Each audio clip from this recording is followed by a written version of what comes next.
morning and welcome to day one of the APL Window Solutions New Zealand Grand Prix UCI C2 event here in Cambridge. This morning for the first session you're with Glenn Thompson and me, Graham Hunn, as we talk you through the first event. Glenn, men's sprint qualifying, event one. We have 20 riders here. Who've got first on track? Benjamin Murphy here, who's really been developing over the last couple of years. He's certainly grown into himself. He's a lot bigger than he was 2 years ago, and he's really interested to see what he can get out in this qualifying. Yeah, Ben's amongst a group of young sprinters that spent a few days here over the past week just honing their skills and learning the craft. So we see Ben just accelerating pace down the back straight. He's coming in out of the seat, attacking towards the 200 line, just through the start finish, now dropping down, hit the 200. Let's see what he can go through the 100 in.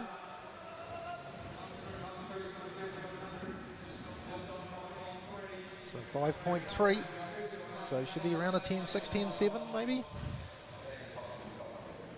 Yeah, I think you'd be right, probably 10.6, but just didn't get that on the finish line. So I think you people, as you watch him go through the 100, if you double that time and add about a tenth of a second, you should get pretty close to what their final 200 time will be.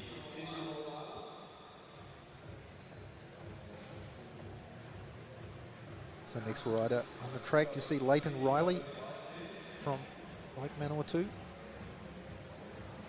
Just coming in through turn 4 and drop down the transition onto the finishing straight. So this is a 200-meter qualifying. The riders will do 3.5 laps of the track. They'll build pace and position on the track, use the transitions and the height of the track to gain maximum advantage. You see Leighton out of the seat. Staying nice and high, dropping into the 200. So what's he going to go through the 100 in time?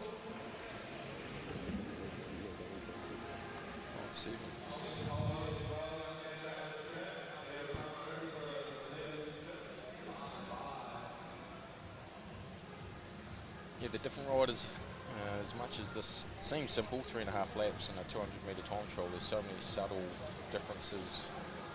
More experienced riders are going to use every centimetre of that banking to get the advantage they can off that downhill in the straights, and just where they get out of the seat too varies as well. Some of the strongest riders you'll see may not even get out of their seat, they just stay in an aero tuck the whole way around, but certainly has to be a lot of work done in the weight room to be that strong. So you see Finn Edwards from Invercargill, just see him nice and aero, making the most of gravity and his aero position to maximise the speed. So not too much effort in now, dropping down. You can see him accelerating, building pace. He'll be out of the saddle in just a few moments. Here we go.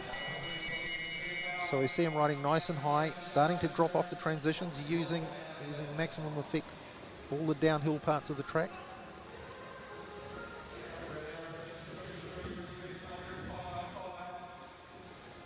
So this will be somewhere around 10.997, is that?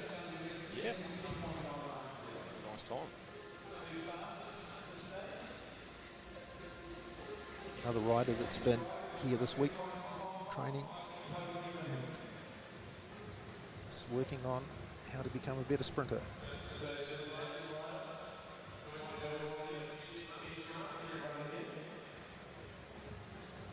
So rider from Hong Kong, China, Ning. So you can see not as tall as the previous rider, Finn Edwards, but very, very aero. I've spent a little bit of time training in Wanganui.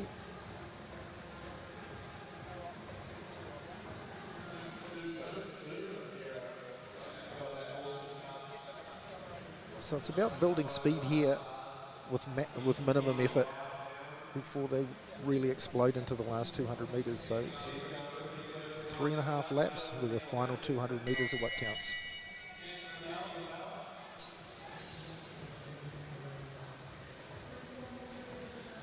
Very smooth down the back straight.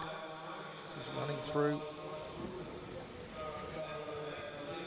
So 5-3, maybe a 10-7, 10-7, 6-7.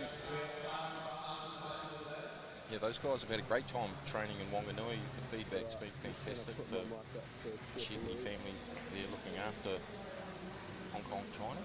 And yeah, with that new surface on the Velodrome that they've got there at Wanganui, it's everything they could have wished for. And it's great to see velodromes around the country being used. So now we have a new sprinter from Cambridge here, Louis Valletta.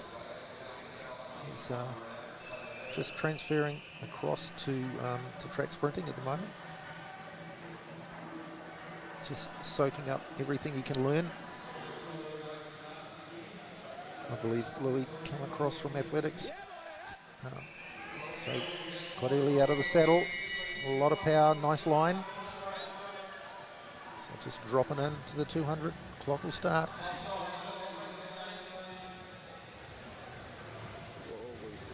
So 5-4, so maybe a 10-9, 10-9, 4-8.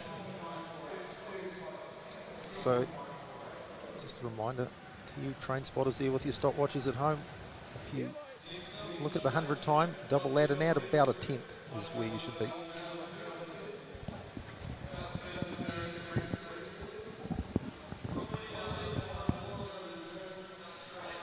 Now we've got Devon Briggs coming in.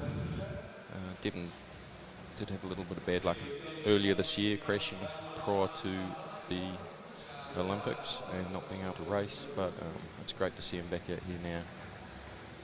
He's got a bright future. So Devon is a para-Olympian and a previous world champion. So great pedigree, learned his craft here through schools programs. A very good bunch race rider.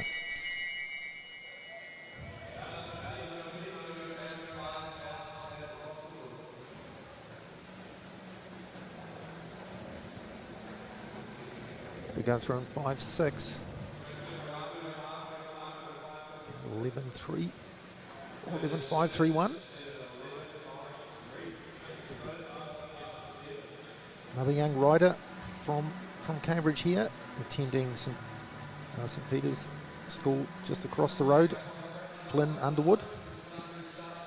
He's been laying down some pretty good times for a young sprinter, very passionate about his sprinting.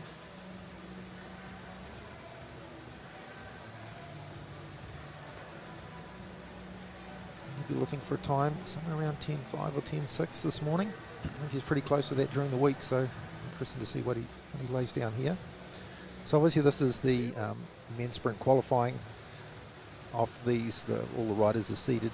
Then they'll go into match sprint competition, round one.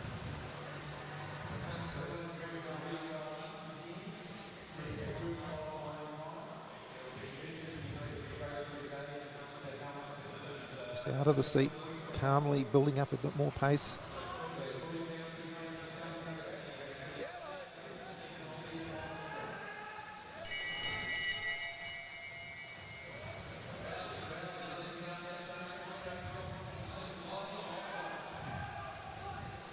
Very smooth down the back straight.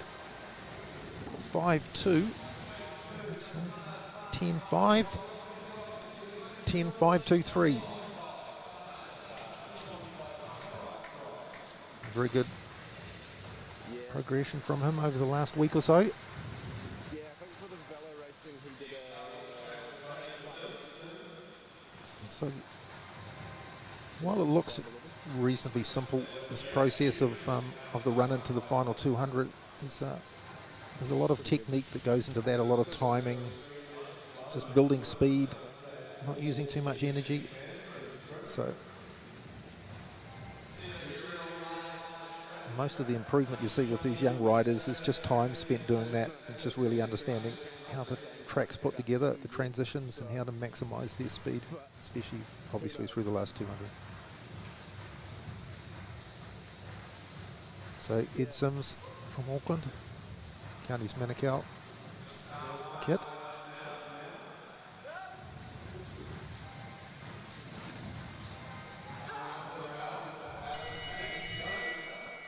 Yeah, as you're saying, I know lots of variations, but they come through now and normally lock in to a nice aero tuck for that back straight.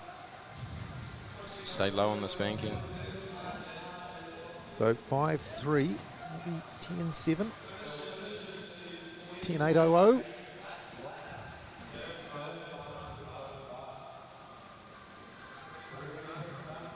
So most of the riders here are young riders. Some juniors, some just stepping out of juniors into 2025. So there's a bunch of young guys just working hard and been great sprinters. But at least concentration for that track. So these are the guys who've gone past my window. I was like, shit. So now we have the Hong Kong rider, Ches Chon Mok.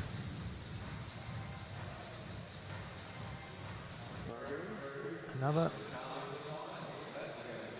smaller or shorter rider, but very compact. Looks very powerful. Nice and aero.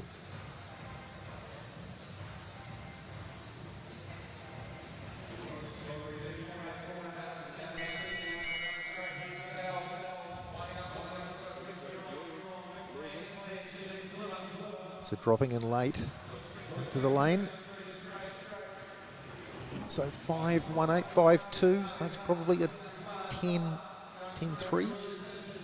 Oh, 10-4-9-9. Just using a little over the last 100, but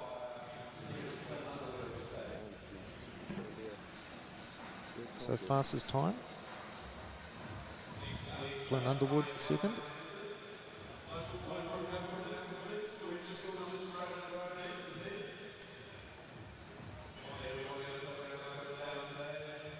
So Ryan spent a lot of time riding on this track. He knows the intricacies, knows how the transitions work. You see him nice and slow. See how much energy you can save and how you can use the track to build speed and pace.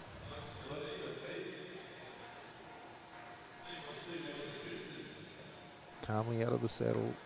He's dropping down the transition to the back straight. He's building some pace in the saddle, out of the saddle now. And now dropping out of turn 4, across the start-finish line, and now hitting the 200 line.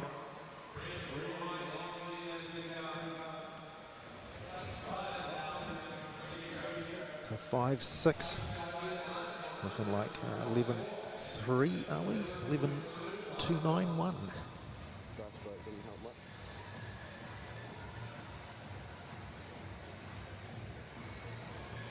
Oh, is it a hope?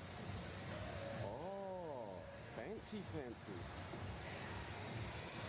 Hong Kong rider Lai on the track at the moment.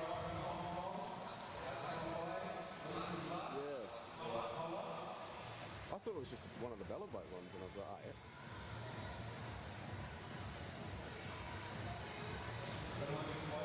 Oh, bro, like, that man has bragged to me about how many wheels his dad has. Not he has.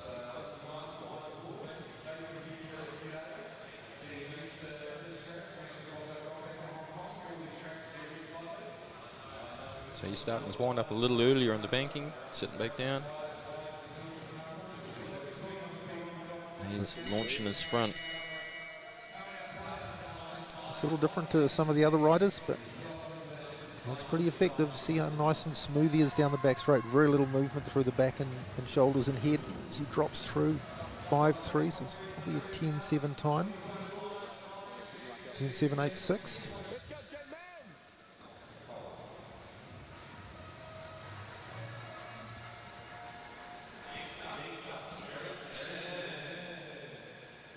So Jared Mann, Hamilton Cycling Club kit there.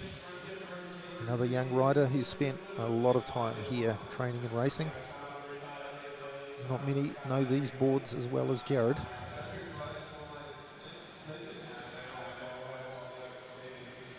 Let's go, Jared. And Jared certainly looks like he's been training hard in the gym.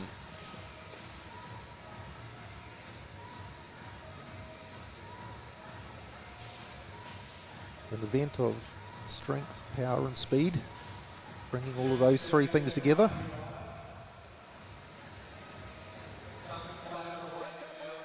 So nice and fast around the top of the banking, out of the saddle. Nice smooth line, dropping in nicely to the 200.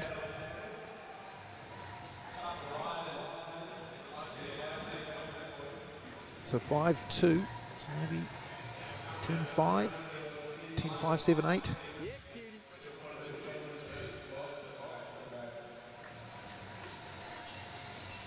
Next up, we've got Kai Olart, who is a crowd pleaser, would be the easiest way to describe Kai. Yeah, Kai's very, very good bike handler. A native of Nelson, and now at University of Waikato. Training and racing here for the last couple of years. But as a bike handler, there's not many that can match his skills. Really comes into his own in match sprinting a little later on in the day.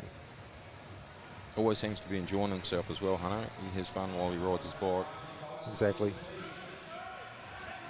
And that's not a bad reason to ride your bike.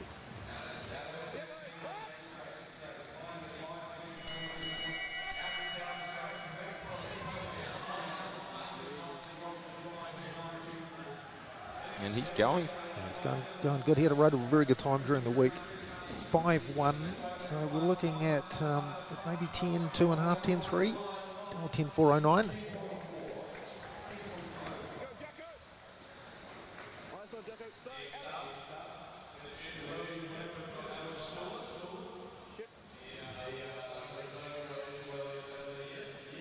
So Alex Schuler from Cambridge, on the track Junior World member this year in China.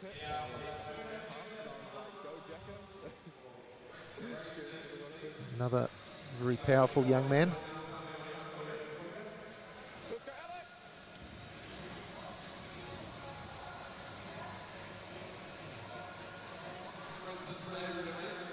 So the top three at the moment, Lart, Mock and Underwood. Jared Mann in fourth place. You can see Alex, pretty big gear. He's trying to get on top of that nice and smoothly out of the seat.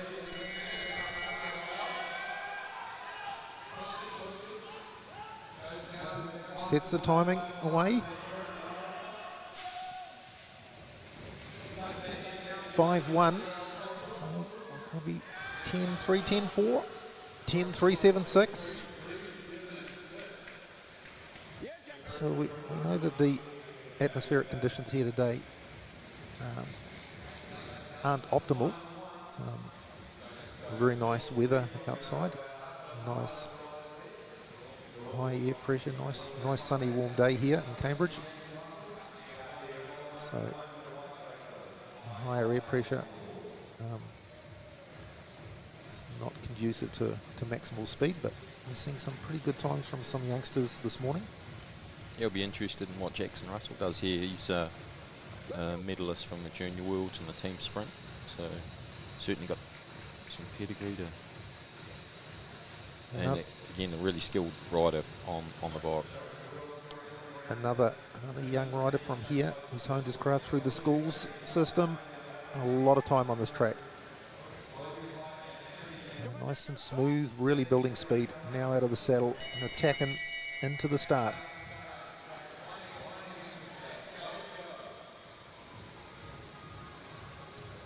So he's putting it in at the moment. 5-1. So maybe 10-2, 10-3, or 10-4.01.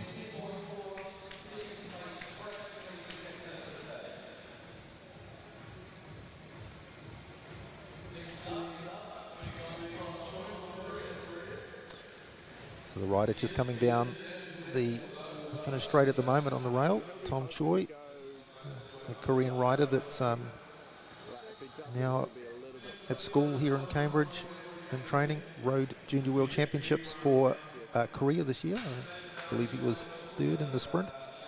And also his qualifying time of 9.9 as a junior is very fast. So the 10-second barrier for sprinters. So one of Tom's real skills, and is what you see in elite athletes as well, is when he's really drilling the power down the back straight through this qualifying time. He's so smooth, and it doesn't look fast, but believe me, it is. So look how rock solid he is through the shoulders. 4.9, so this will be 10.1, I suspect. 10.006, 6 thousandths of a second off braking 10 seconds. Quality sprinter, and still a very young rider. Yeah, it's pretty wild from a junior. But his ability to really deliver high power, high speed, very smoothly is really what where that difference is. When you watch the big elite sprinters, the Raysons and Richardsons and co. at World Championships and Nations Cups, etc., they all have that ability to deliver very high speed, very smoothly, and very aero. Next up here, we've got Dylan Day. Certainly some pedigree there. Both his parents were great bike riders, so be interested to see how Dylan's going. So again, building up, nice bit of pace. He comes in. Out.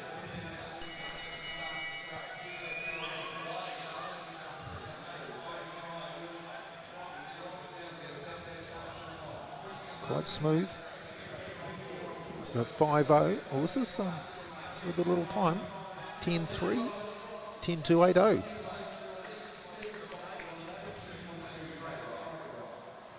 That'll be up there for Dylan as one of his fastest times. I think so a good progression from him. Sean Ho Young on the track at the moment from Hong Kong.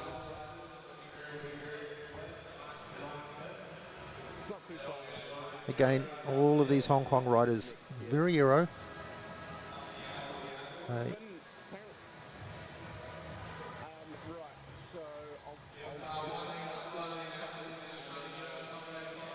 They're not the tallest riders, but they're very compact, very powerful, obviously well drilled. A lot of speed coming into the start here from Young. Drops down, starts the timer.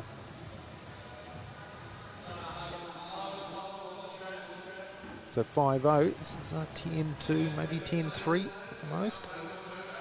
10.3, 3.1.3. So these sprint rounds are going to be pretty competitive, Tomo. There's a lot of times sort of 10 flat to about 10.2, 10.3. So match sprinting is going to be pretty great later on. Yeah, they're really stacked on top of each other with the times, but that's when sprinting gets its best, when those guys are close. So it's just going to be down to the timing of the attack when they sprint against each other. Makes it really entertaining. So some of these riders will be technically and tactically very, very good match sprinters. So it'll be interesting to see how the qualifying times hold up, how the rankings hold up.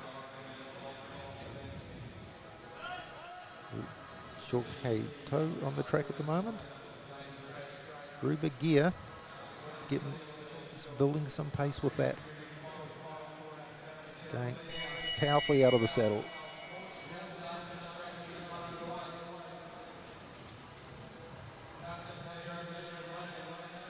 Really kicking hard as he goes through the 100.5.0. So this will be another 10.2, 10.3 time.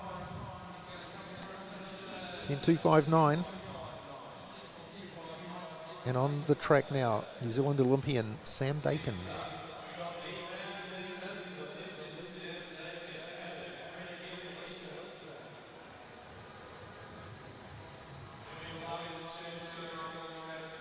So Sam's a reasonably tall rider, but you can see quite aero, making himself quite compact, small target for the wind.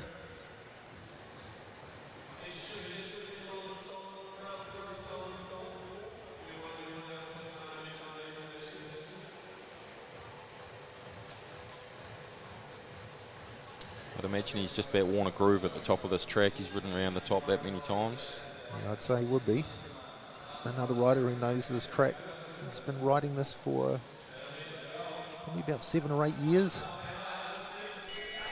Very, very powerful out of the saddle here. He knows exactly how this track rolls. He drops in nice onto the start. Expect a 4.9. So this will be about 10-0, 10-1. So he was just going to lay him. 9-9, nice. 3-3. Very good final 100 ridden there by Sam. So the top 4. Dakin, Choi, To and Dave. Followed by Young, Schuler, Russell and Lart. So good mix of Olympians and young, some of our best juniors beginning their careers. So a great mix for the sprint rounds later on this morning. Yeah, Sam really held on that second 100 to get that under 10 seconds.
So Tomo,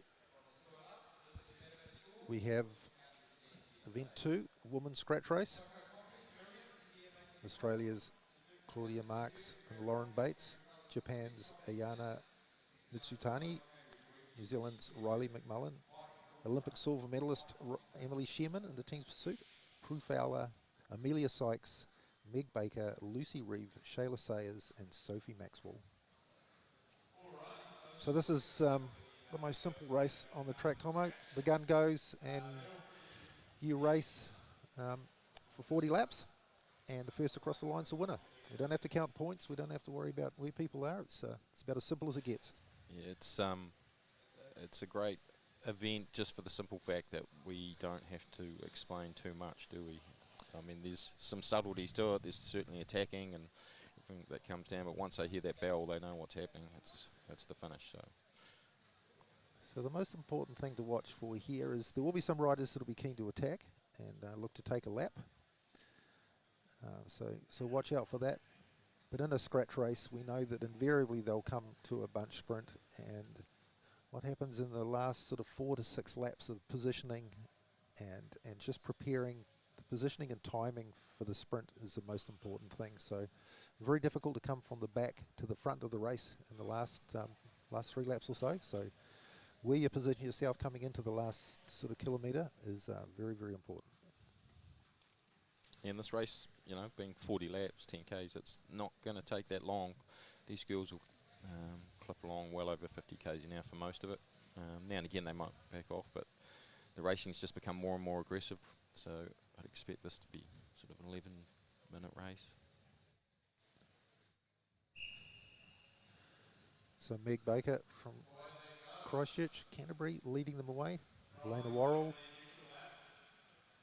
I think that looks like Sophie Maxwell in third position.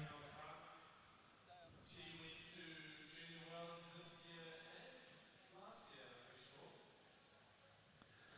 So they're on a neutral lap. The starter will watch, make sure that they're coming in together, and will fire the gun to indicate the start of the race. So the starter was happy that everything was in place and as it should be, and just calmly building up pace, sliding off the front on the back straight. Meg just looking over her shoulder, seeing where the gaps are, seeing what order people are in. The race starts now, you'll see them just backing off. Just sort of cagey, you know, everyone is. It's always a little bit cagey at the start of straight races. It's either like this or it's all goes right from the start. Never really in between. You see this race, So Claudia Marks sort of sprinter endurance. from Australia, No, they might go ACT Academy of Sport, in blue and yellow kit. Lauren Bates, and currently in third position, is the other ACT Academy of Sport rider. Emily Sherman, the Olympic silver medalist in the team pursuit, just riding high on the track, looking over her shoulder in the West Coast North Island green. Japanese rider, just a short turn, just a quick acceleration for Mitsutani. Elena Worrell. straight race. Very similar to a road race. Basically, they Riley McMullen, get 40 laps. Claudia Marks. First rider across the line is the winner. Nothing special. So you can see reasonably short turns, although Claudia's taking a longer one here, just keeping the pace a little higher. But a lot of very short turns, not a lot of commitment at the moment, just waiting to see how this race is going to roll. And then look at how best to ride it. Looks like Lucy Reeve in the blue on the front at the moment. Both times Lucy's come through, she's done a full sort of half-lap turn. She's certainly one of the riders that wants to make this a bit harder. Yeah, Lucy's a very strong, powerful young rider, and loves this kind of racing, but she really likes it when it's hard. And you know, you really have to have your wits about you. In that case, at the moment, there's still a lot of just trying to keep the pace solid, but not putting too much effort in. She's just been over at Rodenfeld in Switzerland. I think that's Prue Fowler in second position. Yeah, got Sophie Maxwell at the front. Really promising rider. She's certainly happy to be aggressive as well when she gets the chance. Coming up the quarter distance, pace is building, but still no sort of extra attacks or anything. So all still pretty compact group. Elena Worrell just pulls off, looking over her left shoulder, just seeing where the gaps are. Where can she drop down to?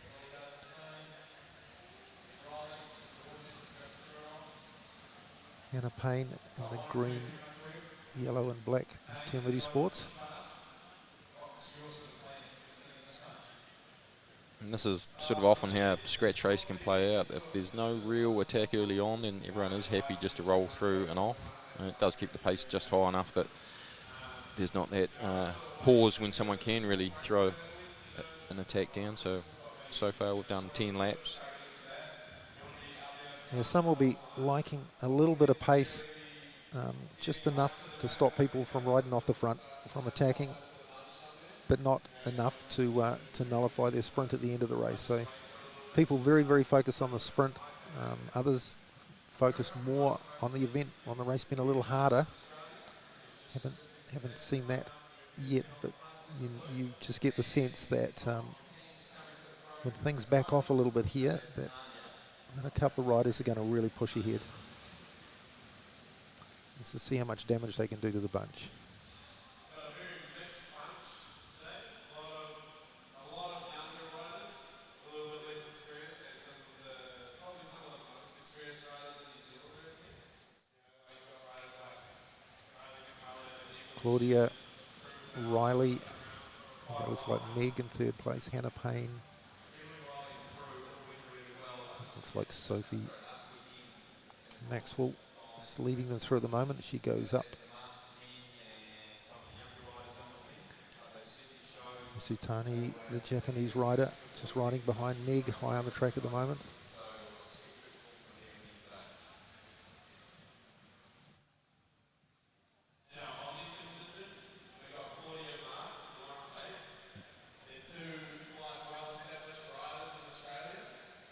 Often there's a bit of a game played at the back of the field too. People aren't always going to come in and fill in that gap and hope that someone else does so they can miss a couple more turns. It's interesting that there's a few names being at the front a little more regularly than others. And, you know that they just want to be at the front for when things happen. They either want to help make things happen or be part of things that happen. So be very attentive. It's also too with a slightly smaller group here. Being at the back isn't the problem it is when you have 24 riders on the track. So the ability to get from the back of this group to the front is a little bit easier than it could be. You see Prue Fowler just starting to lift the pace. Claudia's quite keen. Lauren behind her. Lucy Reeve. You know, those are three riders that won't fear a hard run-in for the next 22 laps. Lucy spent a little bit of time racing in Italy through the middle of this year, so just building her experience and knowledge.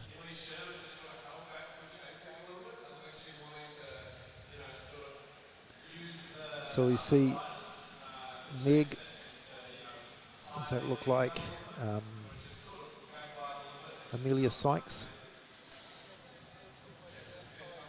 So Claudia and Lucy are just keeping the pace going. Prue Fowler looking to ride across a little bit of a gap back to Emily Shearman. Should be able to ride across there reasonably comfortably. Riley McMullen and Ayana Mitsutani, the next two riders. So Lauren just keeping the pace on.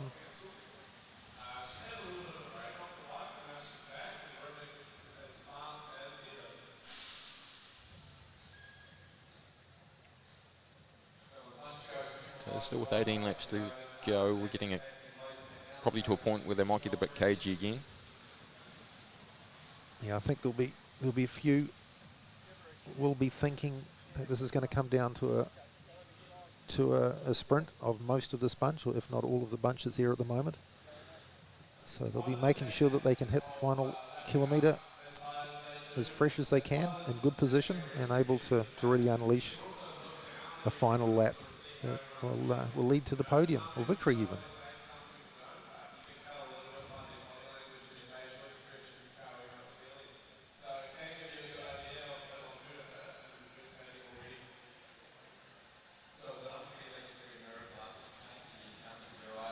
So Sophie just off the front, Elena Worrell, Ayana Mitsutani, Riley McMullen. Does look like the Canterbury riders. Claudia Marks leads the bunch through at the moment.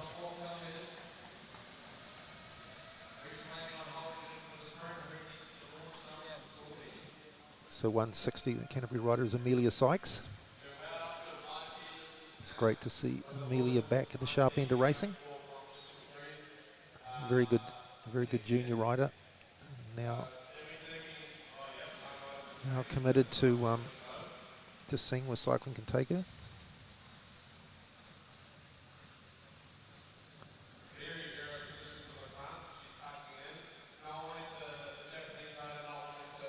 So riders are just looking to build a little bit more pace. Not necessarily attack, but it's just to make sure that the pace is high enough to keep the race consistent as they wait to see what might happen a little later.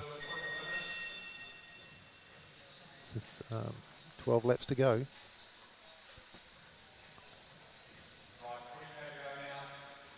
So Mitsutani just happy to build the pace a little bit. Claudia Marks again. pace. Prue Fowler, Emily Sherman, Elena Worrell, Sophie Maxwell.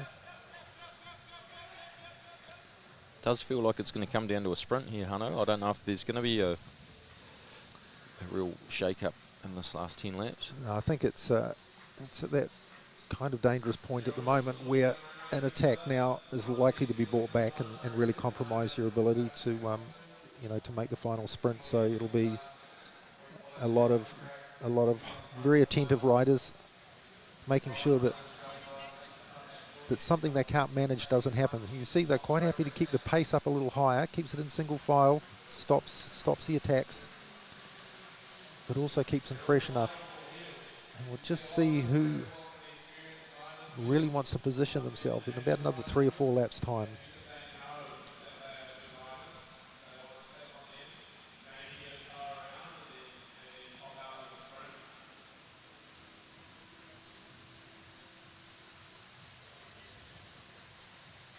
And even now the riders really have to start thinking about where they're positioned in the bunch. It's going to be important not to be right at the back with 3 laps to go, but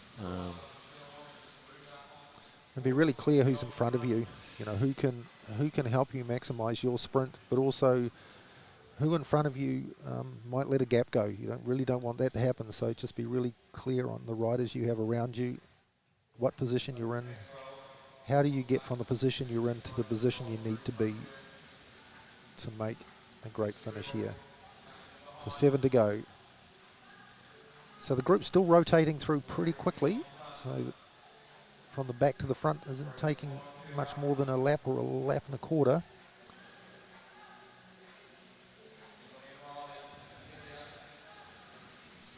So we'll be coming through next time with 5 to go. You don't really have anyone that wants to take control of the last kilometre.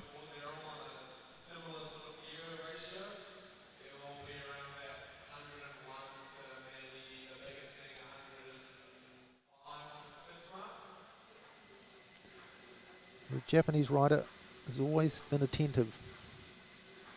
Every lap likes to be near the front. She's got good riders around her as well.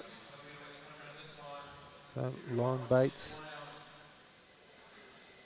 Claudia Marks comes up to Lauren, teammate and training partner. Oh, had to make a wee bit of room underneath there to get through. But we also have Prue Fowler in the white, red, yellow and black Waikato colours. Sophie Maxwell, Elena Worrell. So Lucy Reeve is in the blue with the multicoloured sleeves just on the outside. I think that's Amelia Sykes. So again we see a young Japanese rider, Ayana Mitsutani, is in a very good position. So 3 to go, they'll come through with 2.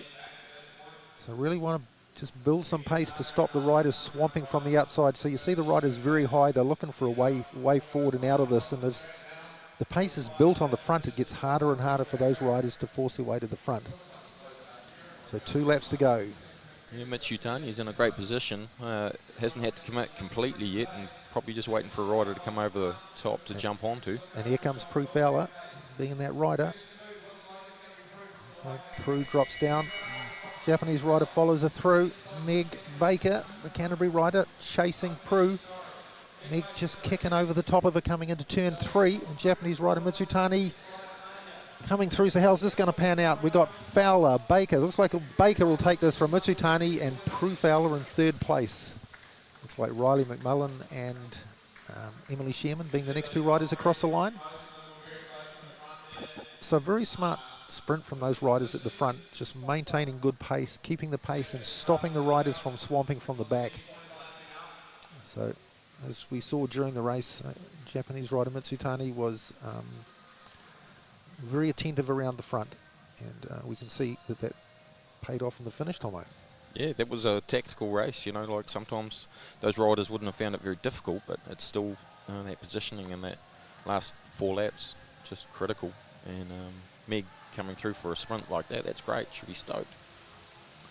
That's great. This is amongst Meg's first events as an elite rider. So 2025 should be an elite rider. Last year, a junior world's rider for New Zealand. So great way to start. So what's up next, Tomo?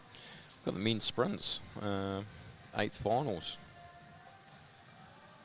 And heat 1, Sam Dakin up against Lewis Bilta. So this is matched first seeded rider against the 16th. So Sam Dakin ranked 1, Louis Valletta ranked 16, sorry. And then Tom Choi versus Ben Murphy. So Tom ranked 2, Ben ranked 15.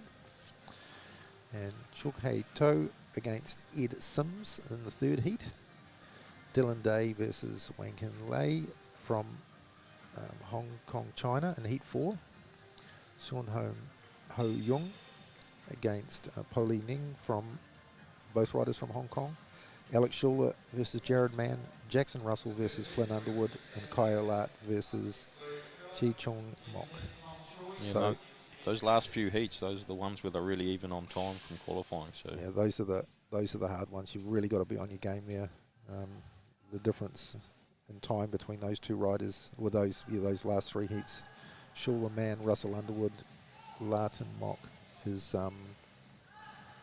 very tight. So those are the races that can go either way.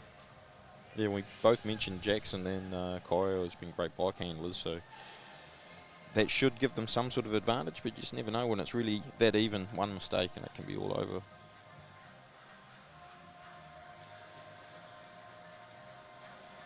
So in this race, the riders will draw for their starting position on the track. So the officials on the inside will be drawing. So rider that draws 1 will start on the inside. They will stack up very high on the track, just basically at the fence. So the rider drawing 1 will be on the inside. The rider drawing 2 will be on the outside. And it seems with the trend of the sprinting, there's a little bit less cat and mouse now. Hano, would you say? Like they do tend to just want to get those gears rolling a little bit quicker, but if you got a new tactic, this is the place to try it. So yep, we could see something interesting. Definitely not the cat and mouse that we might remember from another millennia, Tomo. But the sprinting is very much a very high speed event now. Probably the best way to describe it is it's the higher tempo throughout the race. So positioning on the track and positioning in relation to your to who you're racing becomes very, very important, because being able to close a gap at those speeds becomes very difficult. So you've got to give yourself, you need space to run at a wheel if you're in the 2nd position. But if the space you have is too big and the pace starts building, it becomes very difficult to make a pass. So in this ride, the winners go through to the quarterfinals. It's just one ride. From the quarterfinals on, we'll find that they'll be the best of 3.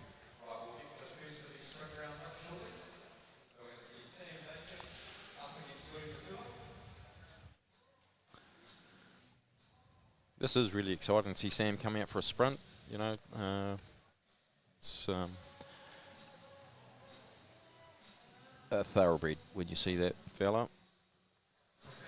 Yeah, very experienced, obviously, 2 times Olympian, multiple Nations Cups. Always likes to be part of racing back here in New Zealand. And we have Sam Dakin, who's a very experienced sprinter, been racing around these boards for a long time, against Louis Valletta, who's very, very new to this.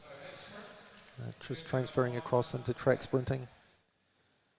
Finn Cullinane just pushing him up, just talking a little bit about how to go about this ride, things to watch for, things to make sure that you stay close. So Louis coming into position 2.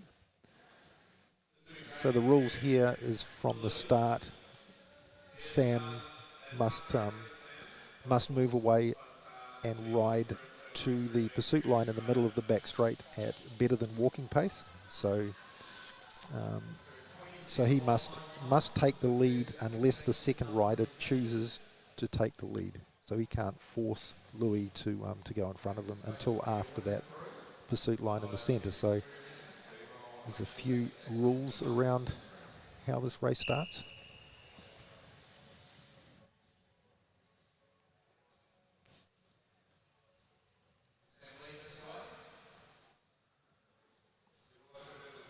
With this group working as closely together as they do, I'd imagine Sam's probably going to have a bit of a debrief after this ride. They'll share a few pointers, but you probably wouldn't expect Sam to be beaten in this one, can't I? No, I think you know, Sam, a lot of experience in match sprinting, and also a lot of you know, physical development in sprinting. Is, you know, very consistent, so you wouldn't expect that. And Louis is a very young sprinter. You know, he's just been caught out a little wee bit there in the gap, so Sam's just keeping it going. So Louis got a lot of space to make up. This is where positioning on the track becomes really important. So quite quickly you notice that Louis wasn't as attentive as he could have been. Was able to open a gap and can, you know, really ride through to the finish. Louis going to have to be a wee bit careful. Louis is not going to give this one away, but you know, Sam can get to the finish line pretty good shape. Hasn't gone too deep in that. But I'm sure that coming into this ride, you know, Louis would have been talking about not opening too big a gap to the rider in front.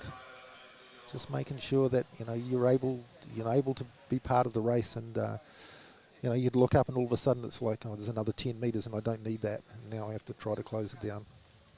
Yeah, it's almost it is a skill of a sprinter, is actually accelerating without actually letting people see it happen. You know, they may not be jumping out of their seat, but they're trying to stretch that rider, the gap between them. Sam looked back and saw Lou was just probably a bit low on the track, not with enough height, so stretched it out. And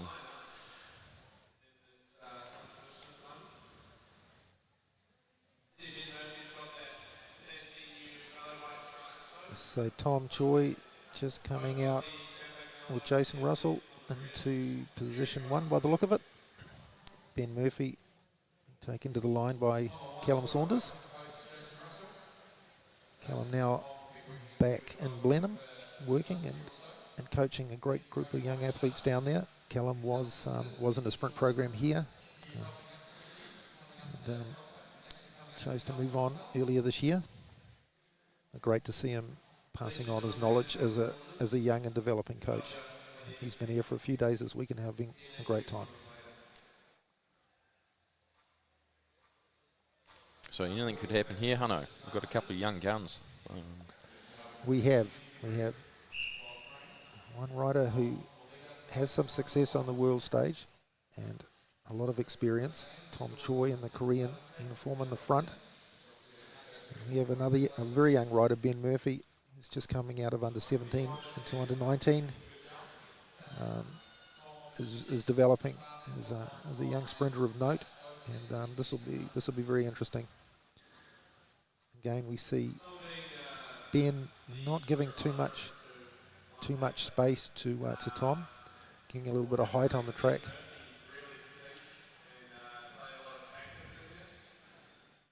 So you see Ben's just trying to maintain the gap, doesn't want it to get any bigger than that, and try to get some position on the track, a little bit of height.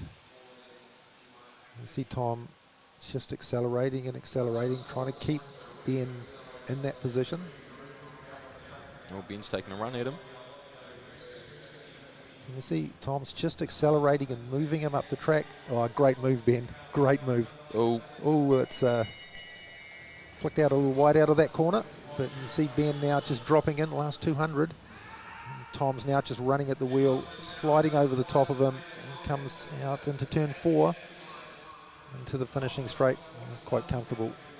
But a great move from Ben as they come in to get the bell, just dropping underneath Tom. So Tom just not as attentive as he really needed to be, but was able to recover that. So I guess that's really the difference in the qualifying time between the two riders, as we see in the first heats, where the one rides 16, two rides 15, so that the time gap is bigger. We'll get these much tighter competitions in the heats 6, 7 and 8.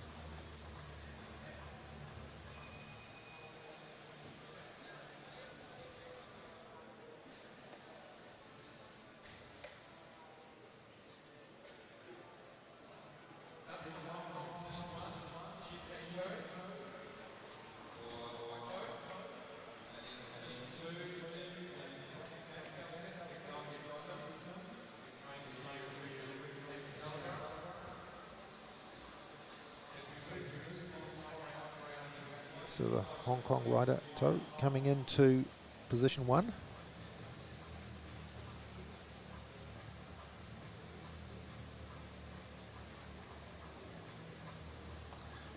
And Ed Sims from Auckland into position 2.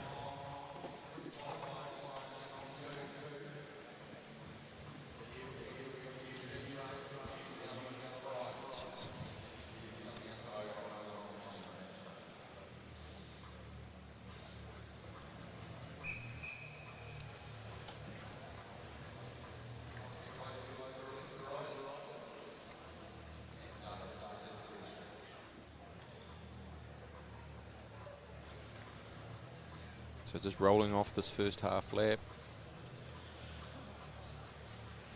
Skill of the rider in the front, they can just have their head over their shoulder the whole time, still know where they're riding.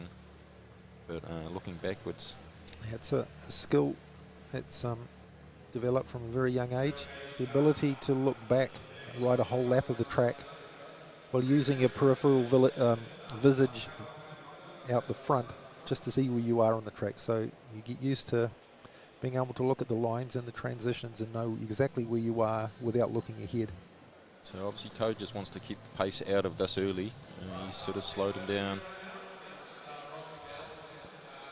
And also he just wants to keep Sims with a bit of a gap to the back. So as Sims tries to accelerate forward, Toad's accelerating and trying to maintain the gap. So being very, very attentive of Sims, dropping down. And as Sims comes around, he'll go back up again, push him high. Sims looking for a gap underneath, as Murphy did in the previous round, but not having that happen. So Sims trying to come around. Very difficult to make a pass through a corner like that. You can maximise the G-forces and acceleration. The Hong Kong rider, very strong. And Sims just tracking him through. So technically a very, very good ride from the Hong Kong rider, Tomo. Yeah. Just had Sims where he wanted him on the track, didn't give him an inch, and just really wasn't able to close the gap.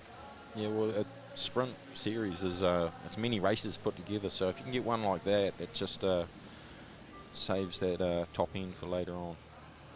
Yeah, when the finalists come together later on in the day, obviously the sprinters are very closely matched on time, and you have to be able to go deep. And if you've saved a little bit of that in the morning, you're away.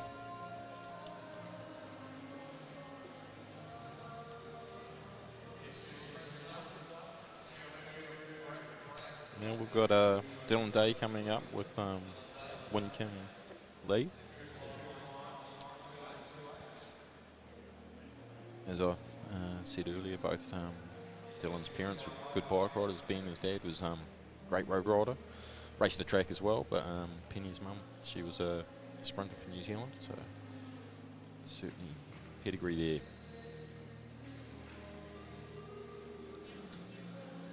A great place to learn about sport around the dinner table. Great convos.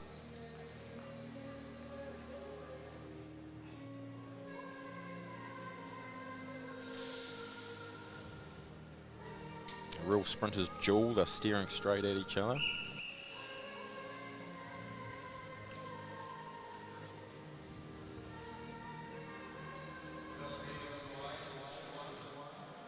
There's been a few New Zealand sprinters over the decades who had notorious death stares. I can think of one in particular. Michael.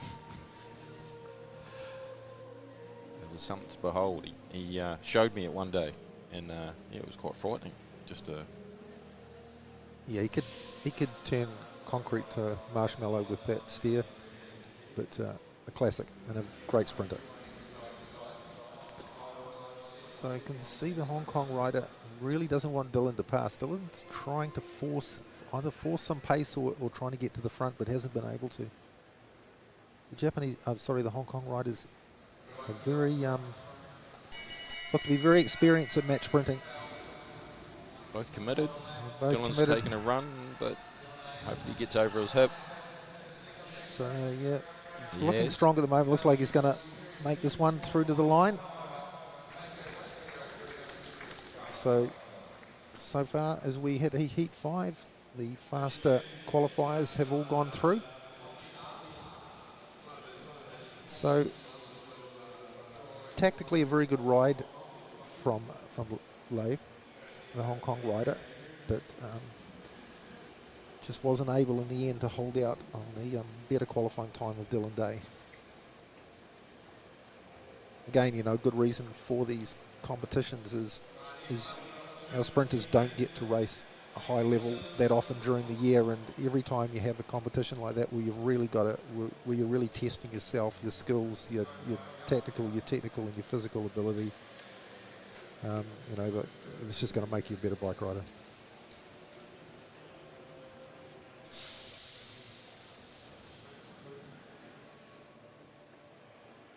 So 2 Hong Kong riders coming out now, Jung and Ning.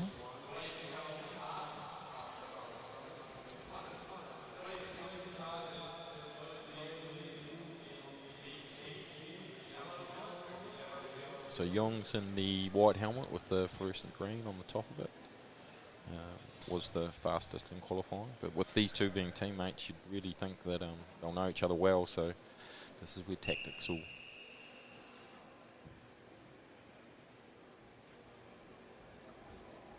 So that's Ning in the white helmet with the yellow stripe. Jung in the black helmet, position 2. So you can bet that these two riders have done this a fair few times in training.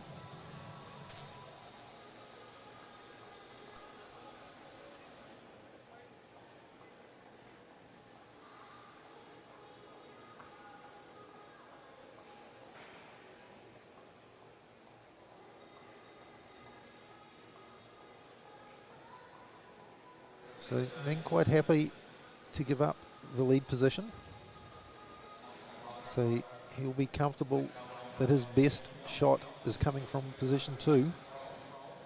So you can see him nice and high. He's trying to force Jung into building some pace for him to sprint off. So Ning doesn't want to go to the front necessarily right now. He just wants a bit more pace. He's starting to get that, and now he's got a gap he can run at. Has he got the legs to come over? He's not able to really close the gap. So Jung, the faster qualify, will take that one by a couple of bike lengths. So you can see how the rider in position 2 was trying to force the lead rider to accelerate and build some pace into the race for him to sprint off, but obviously the faster qualifier going through there. Next heat we have two locals, spent a lot of time here, Alex Schuler and Jared Mann. Alex the faster qualifier of the two, but obviously in these final 3 heats the time gaps are very tight.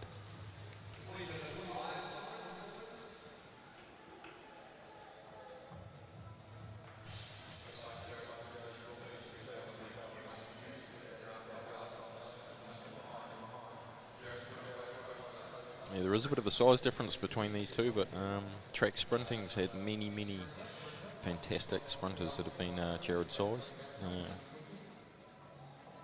Yeah, Jared's just a very powerful, compact rider.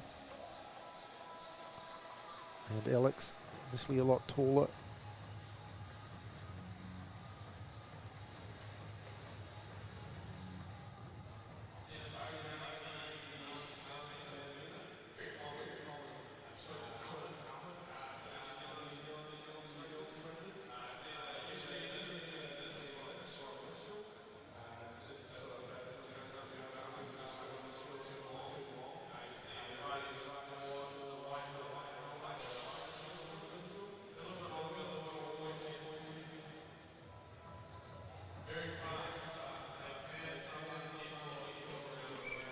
So Alex in position 1 must lead off.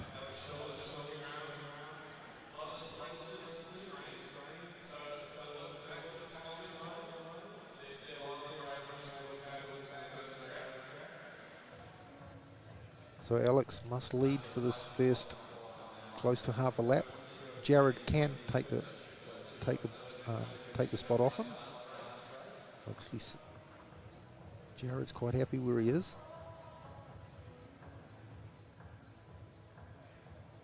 Jared getting a little bit of height on the track. He can build speed from height.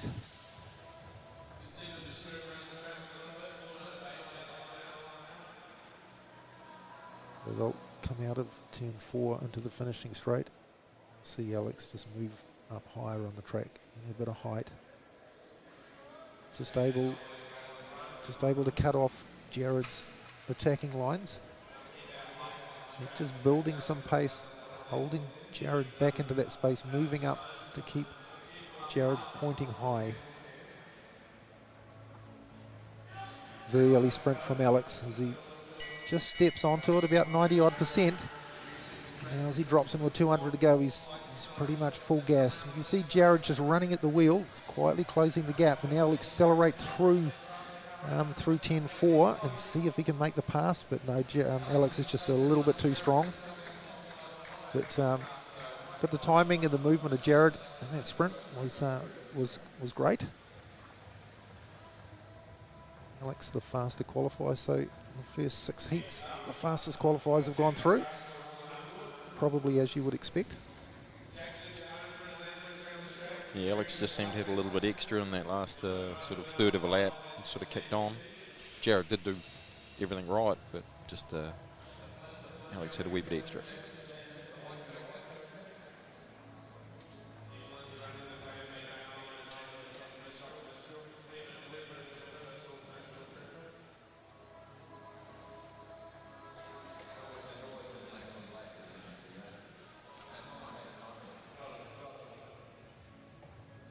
So we've got Jackson Russell and Flynn Underwood coming up.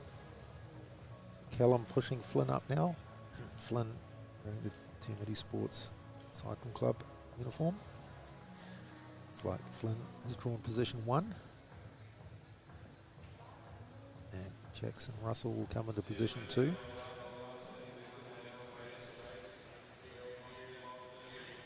Jackson's a very lively racer, very good bike handling skills, and I'd imagine that he'll weave Flynn a very merry dance through the next 3 laps.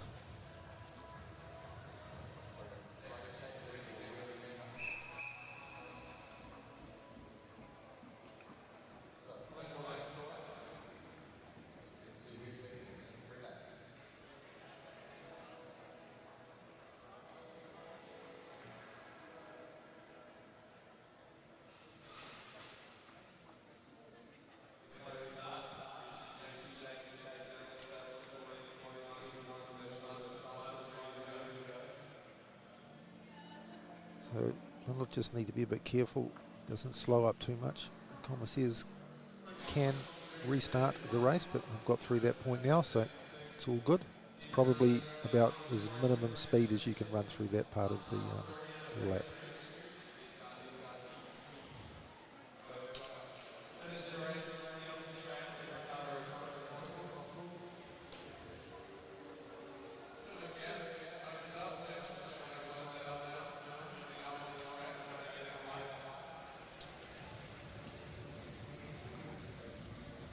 So Jackson really pushing hard here, trying to get Flynn to start his sprint.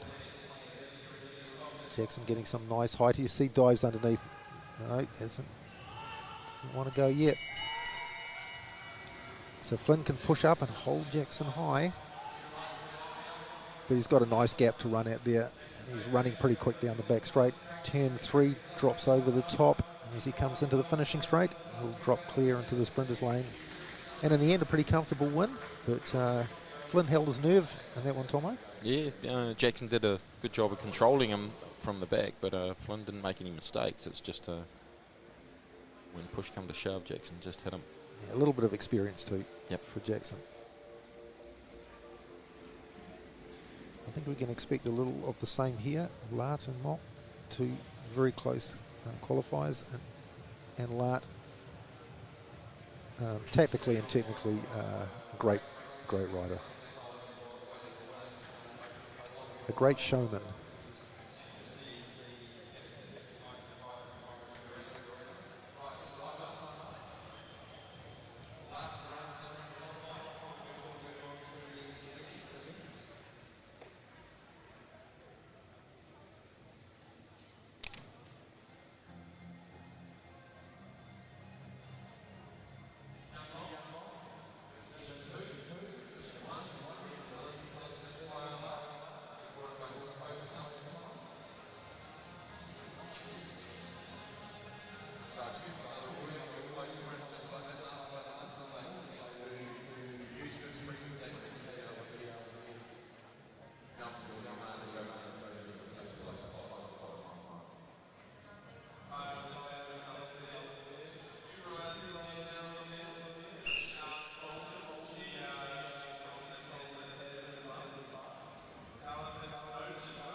So Kai's really keeping an eye on him.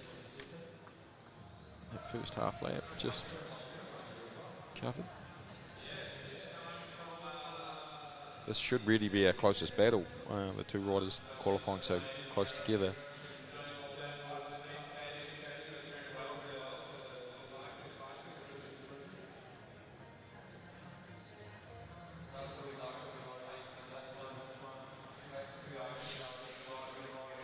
So you see Mock from the back just trying to get Kaio to make a mistake, to just position himself in the wrong place that gives Mock a way through. See Kaio just jumping out of the seat and accelerating and then slowing down again, cutting off the lane.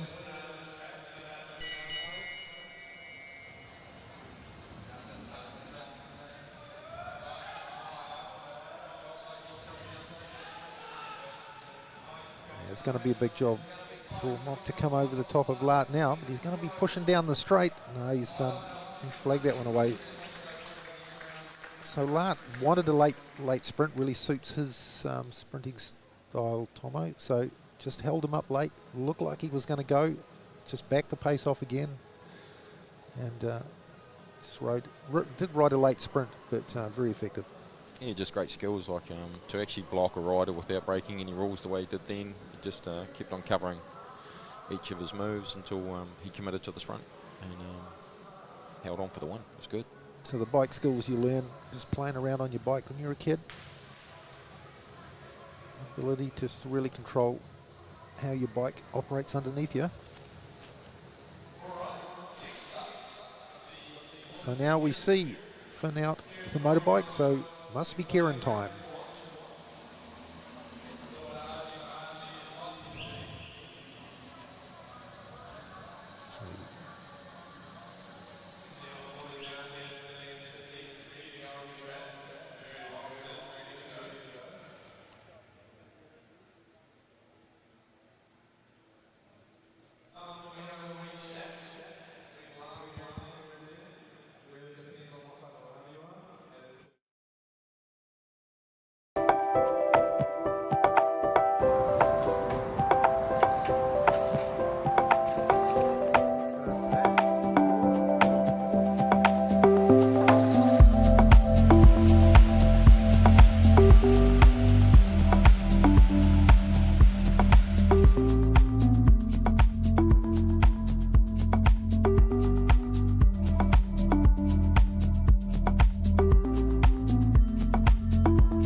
So it's Kerin time, Tomo.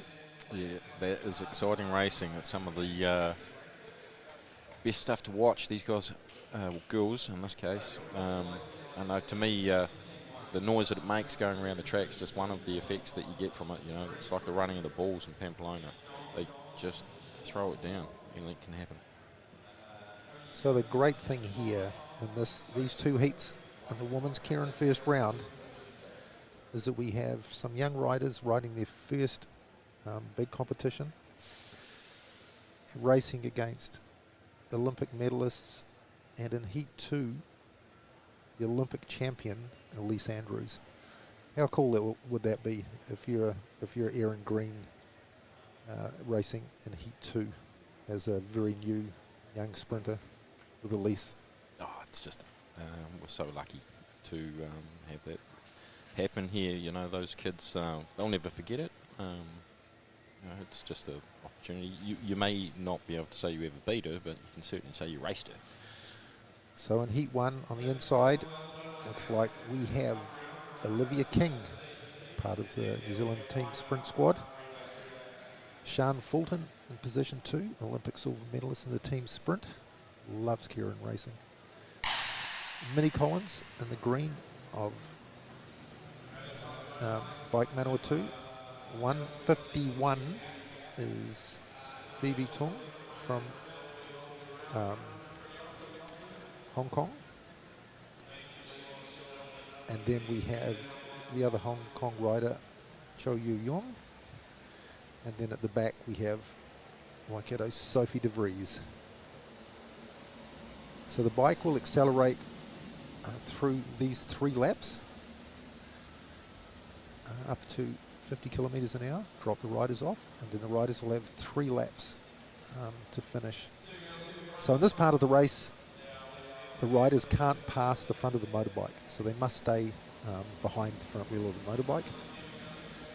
They can change position, move forward, so you'll see, quite likely, you can see Sophie now starting to move forward. They come in, the bike will pull off down the straight. So Sophie just wants to stay in contempt, and she knows just how powerful Olivia and Sian are. And Minnie Collins at the back, just trying to stay in contention, find a nice wheel. There's still 2 and a bit laps to go. Sophie's maintaining good pace. 151. Phoebe Tung just pushing up onto the hip of de Vries. So coming in to get the bell. Olivia King's trying to find a way out. She's been boxed in by the Hong Kong riders. A bit of a gap. So Sian now just pushing over the top.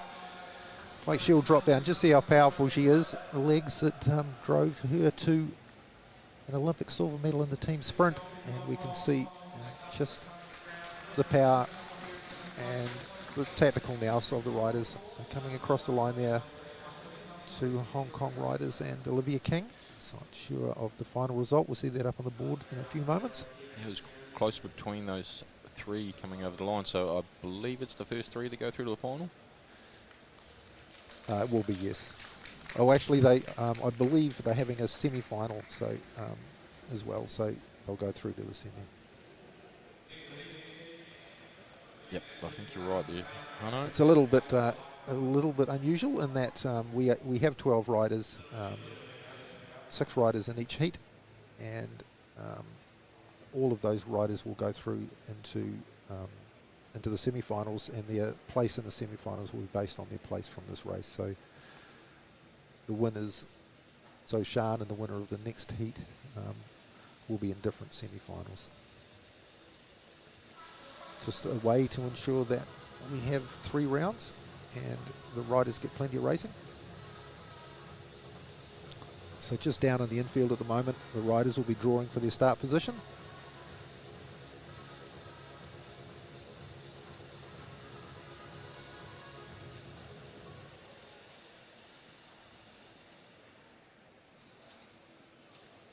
So the riders will form up, as you saw in the previous heat, in their position, and they must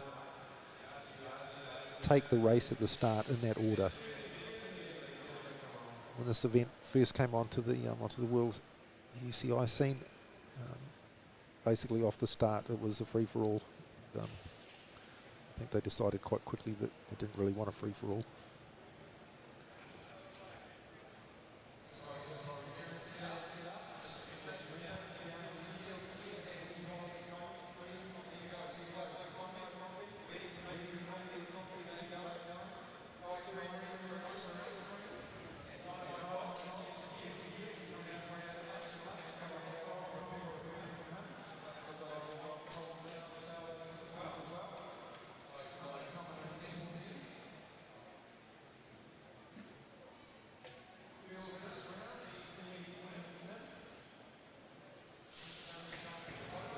So the rider's just about to come out to the start. The rider in position 1, Elise Andrews, Olympic Kerin champion, previous world Kerin champion. You get to see that every day here, Tomo. No, it's the first time. And also coming out into position 3, we have Leela Walker, who rode BMX competition in Paris, the Olympic Games. So a young rider just able to cross between the two events, obviously both power events based on speed. And this event, I guess you could, without the jumps and berms, a lot of shoulder-to-shoulder racing here, and not dissimilar to BMX. As Finn brings the bike around. We also have Erin Green in the Marlborough red kit. So the Hong Kong rider on the inside is number 150, which is Ying Shan Ching. The rider at the back is Susie Wing Ning. And the rider second from the back in the blue helmet is Lilia Tatarinov from Australia. So internationally, we're seeing more and more riders coming across from BMX into the sprinting. It seems just the crossover is so easy for them with, in a lot of cases, they've done 10 years of bike racing before they even start track racing. So experience counts for so much. And then, yeah, obviously they're a bit more fearless than most people, BMX racers. They have. A lot of riders started out their careers in BMX. I think a big name in New Zealand cycling would be somebody like Julian Dean, was a very good BMXer as a kid, and went on to become one of our greatest road riders ever. I think his nickname was Grasshopper because he was such a good jumper when he was BMXer as well. So we can see Elise just keeping the pace high. We have Yang from Hong Kong just pulling up alongside a teammate, trying to get over the top of Elise, but there's many riders around the world have tried to do that, and they haven't been that successful. You see just how strong Elise is, just holding the field there, just accelerating. And the Hong Kong rider's full gas, just trying to get over her shoulder, but can't quite do it. And Elise just forces away. Hong Kong rider in second place, Leela Walker, just coming in underneath Tatranov from Australia. So it looks like the first 3 riders will be Andrews, is that number 150 Ching, I think, and then Leela Walker. So semi-finals will be coming up a little later.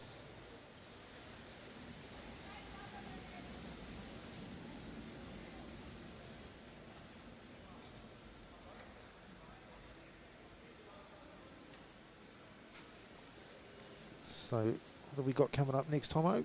Men's sprint quarterfinals, event 5. Yeah, the heat 1, we're going to have Sam Dakin up against Kai Olart. Heat 2, Tom Choi, Jackson Russell. That'll be a cracker of a race, that one. And Heat 3, Chek Hei To from Hong Kong and Alex Shaw. And Heat 4, Dylan Day versus Sean Ho Yong.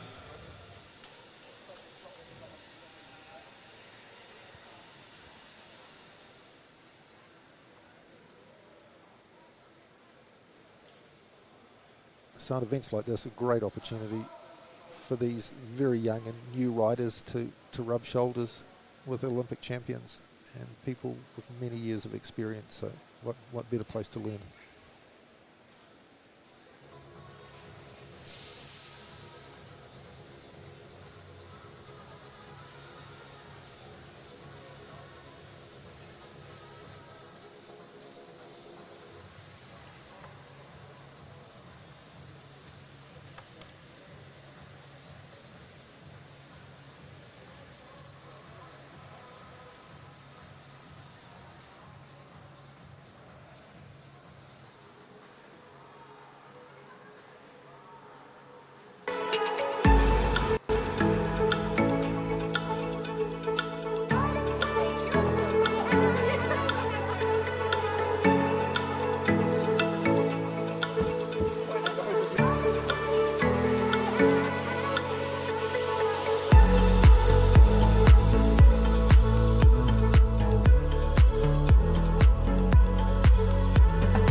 So we've got Sam and Kyo coming out. I think this is going to be good.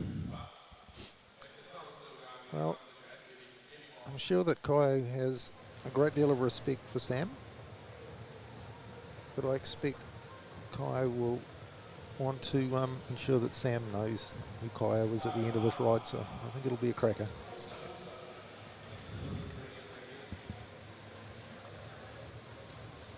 Yeah, technically I wonder whether Kyo is going to want to try and take the front off Sam and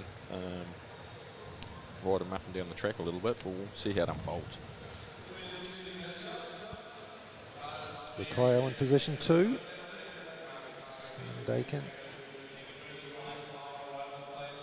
Position 1.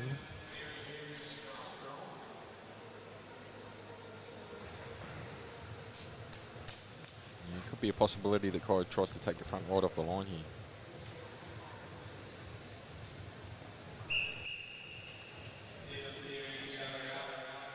No.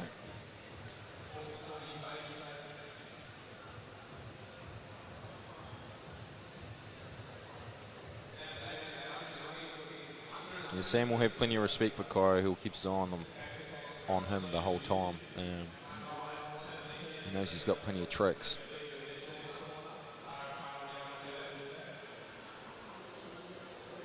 It just eases down. I think Sam's too worried about that. Kyo will have a position that he's pretty happy on. And as we saw in Kyo's previous race, he really held the race up. Just had this second rider just really stuck behind him. Sam's done a good job of sort of dictating what's happening from the back there. He's forced Kyo into going a lot faster than he probably wants to. And he's going over the top.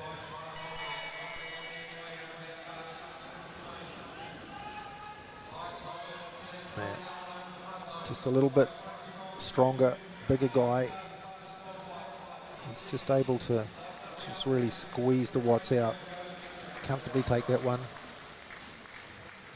He really did force Kyo into a race he didn't want. So that's a great skill in the rider in second position, being able to force and dictate how the race unfolds. Great skill. But Kyo did a good job of holding him up nice and high and just really stopping him from launching any earlier. But at the end of the day, when you've got a guy as experienced as Sam and as strong as Sam, it's a tough gig. This will be another interesting one as well.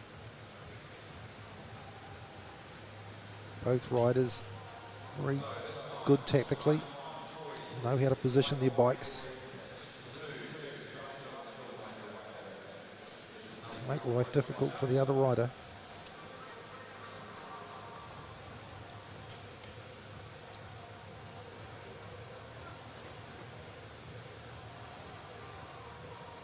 So just an example of how well these guys all work together. I mean, it's Jackson's dad that's actually bringing out his competitor to the start line. So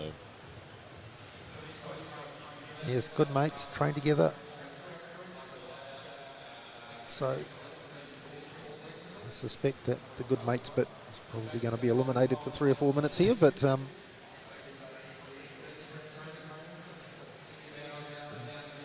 be some good yarns to be had after this. yeah, it's so often the truly great sprint squads really race each other hard. They train hard together and they stick together as a group. So really encouraging signs for us here at the moment, seeing these guys come through. And to really grow your sprint performances, you need to be challenged and tested a lot. And you know, with these guys training together, they have that opportunity and advantage.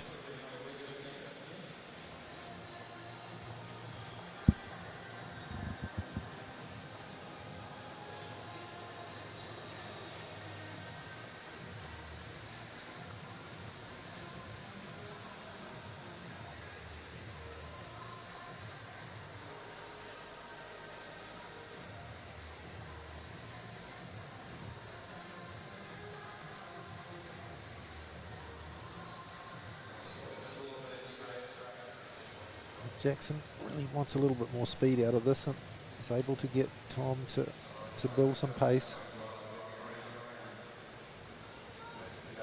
But we do know just how fast Tom is from his qualifying time. So this is going to require all of Tom's physical capabilities and Jackson's So Tom's committed. technical.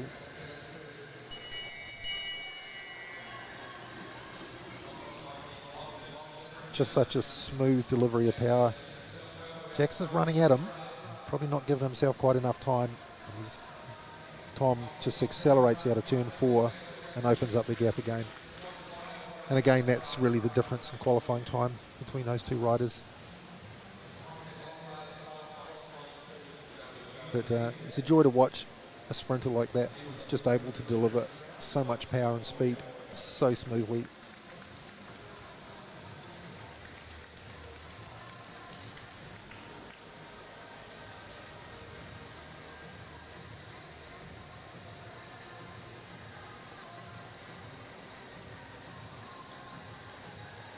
So far we have Sam Dakin through to the semi-finals. We have Tom Choi through to the semi-finals. So the winner of this next race will ride Tom, and the winner of Heat 4 will ride Sam in the semi-finals. So Alex Schuler in the black and white New Zealand uniform. And taken to the line. And Chia Kei To, the Hong Kong rider.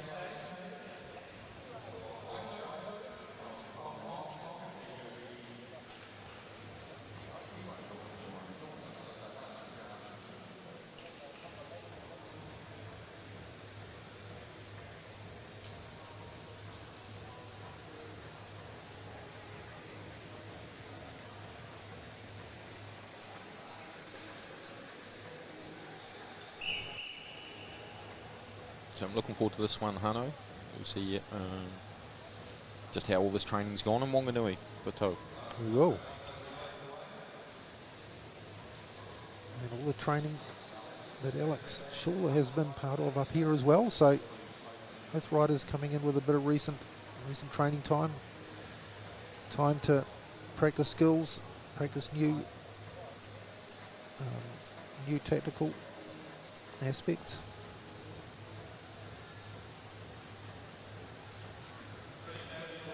So yeah, Tau's made Alex go through and take the front. So obviously that was his tactic, wanting to get behind him.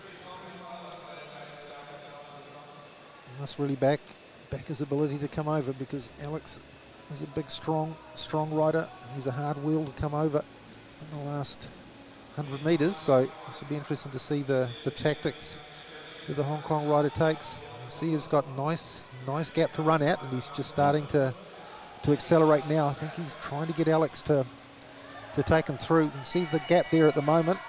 The Hong Kong rider will run at that. He's got good down timing. the back straight. Timing's good. See how quickly he's closing the gap. Push up alongside and really accelerate through the middle of that corner.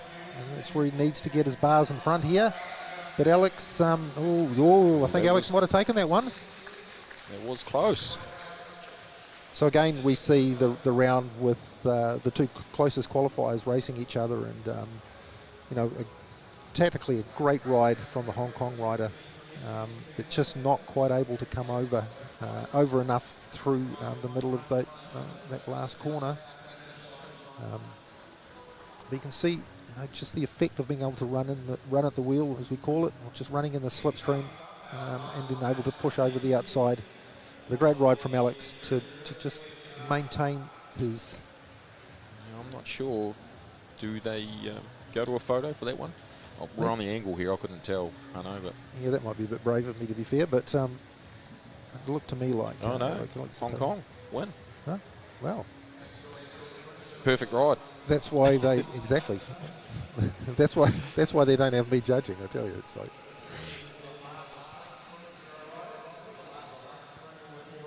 But yeah, that was an example of just really good timing. The sling into that last banking, then just getting up beside him, and then just really holding on, even though you're travelling that little bit further, and staying as close and as low as you can right through that banking as he did.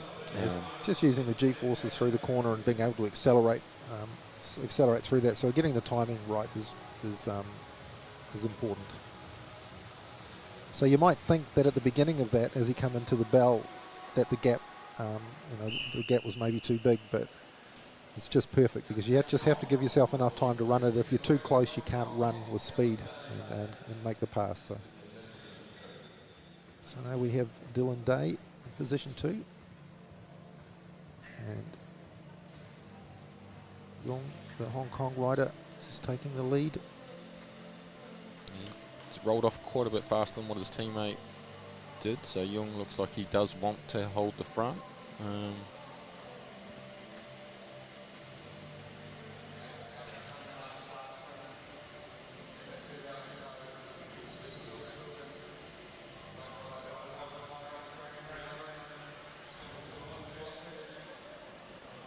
You see just how the Hong Kong rider, just so wasn't fast enough to respond to that. The interesting commissaires have a look at Day's movement there. But Hong Kong rider just not fast enough to deal with. He's got a chance here though, hasn't he's coming at him. This could be a bit like the previous ride. Oh, that's nice. Yeah, very nice. There was some great skills to both stay upright and then get round him and beat him at the finish there. Yeah, he recovered well from Day, just coming underneath him.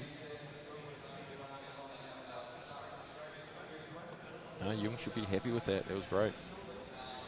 So Young will ride Dakin in the first of the semis, and To will ride Tom Choi in the second semi-final.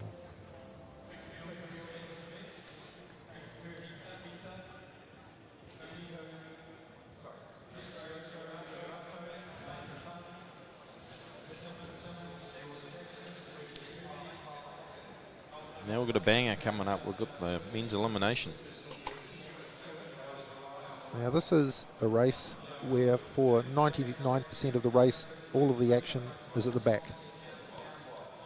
So every second lap, the last rider across the line, the last back wheel across the line will be eliminated until we get to the last 2, and then the winner of that sprint will be the winner of the race. So it's like a full field here today, and some pretty impressive riders and some youngsters that are really starting to show out on the world stage. So Kurt Ether from Australia. So if we look on there'll be riders lining up on the fence and on the blue band on the inside. So on the fence on the front we should have Kurt Ether, followed by Tetsuo Yamamoto, Nathan Bunn, Mitchell Fitzsimmons, George Jackson, Lucas Murphy, Kyle Aitken, Joel Douglas, James Gardner, Lucas Bimmy, Lucas Sanders and Campbell Stewart. Like remember Campbell is winner of the silver medal at the Tokyo Olympics in the Omnium. On the blue band at the front we should have James Moriarty from Australia, Graham Frisley now of the USA, Luke Mudgeway, Tom Sexton, 24 Olympian in the Teams Pursuit team, Kean Watts, previous junior world champion in the Madison with Lawrence Pithy, Oliver Watson-Palmer, previous junior world medalist, Zane Wiley, Marshall Irwood, previous junior world's medalist, Dan Morton, Magnus Jamison, Joshua Grieve and Kyle Paris. So like with the other races, we have some riders at very high experience and performance against some young riders making their first forays at racing at this level. You just see them circling in the background. Be called up to the fence in just a few moments.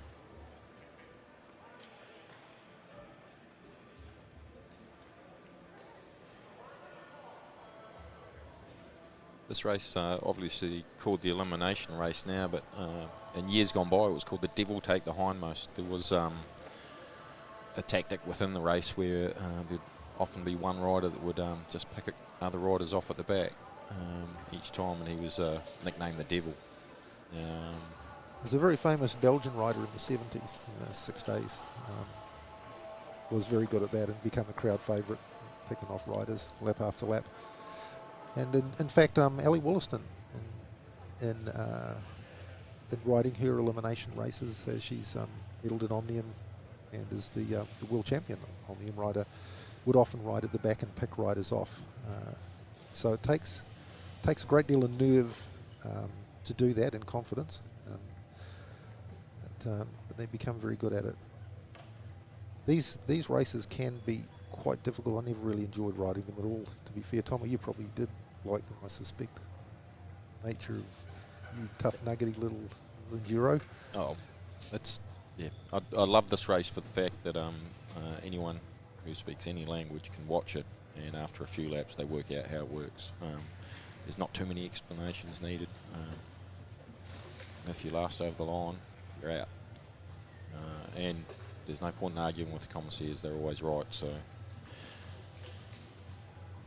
So the race will start, and then a bell will ring every second lap. The following lap, the last rider will be eliminated. So the last rider is the last wheel, the back wheel. So sometimes you might think that a rider has made it. You look at the photo and find that his back wheel is actually last. So keep an eye out on that.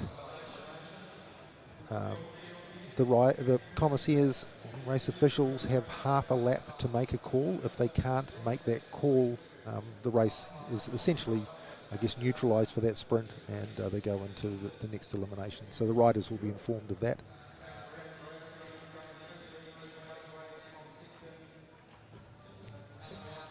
So there's real depth in this field when you start looking down. Mitchell Fitzsimmons, Tom Sexton, George Jackson, Luke Mudgway. There's some absolute fantastic bike riders in here.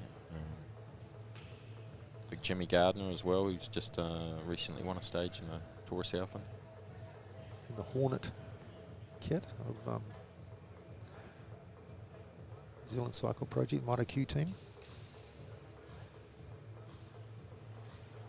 We've got Yamamoto from Japan here as well. He just recently rode the Tour of Southland. They had a very successful race.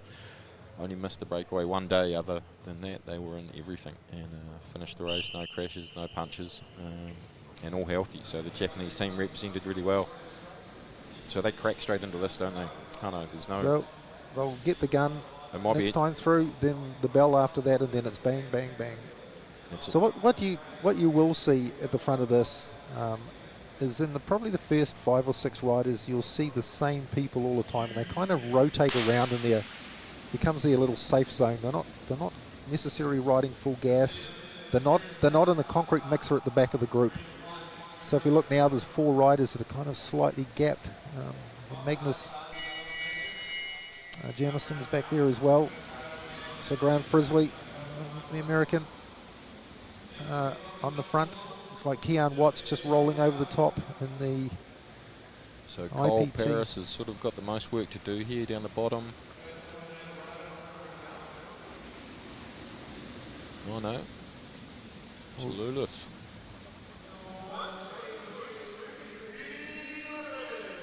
So Lucas Murphy, the first eliminated there. So you see the riders as they come into the straight at the back look like they're at the rear, but they're able to sweep around. And the riders at the bottom and in the middle have got nowhere to run. And this race can be really hard on front wheels, as those that have the courage will just push into a gap trying to make an advantage and end up shredding their front wheel. But we hope we don't see that today. Marshall Earwood, the Hornet kit, just on the front controlling the pace. I think that's Kyle Aiken and maybe Lucas Bimmy, I think, in there at the moment. Ollie Watson-Palmer. So these are 3 young riders that are just really able to control the front of this race. Mitchell Fitzsimmons. I think that looks like Josh Kavanagh, Japanese rider, Yamamoto.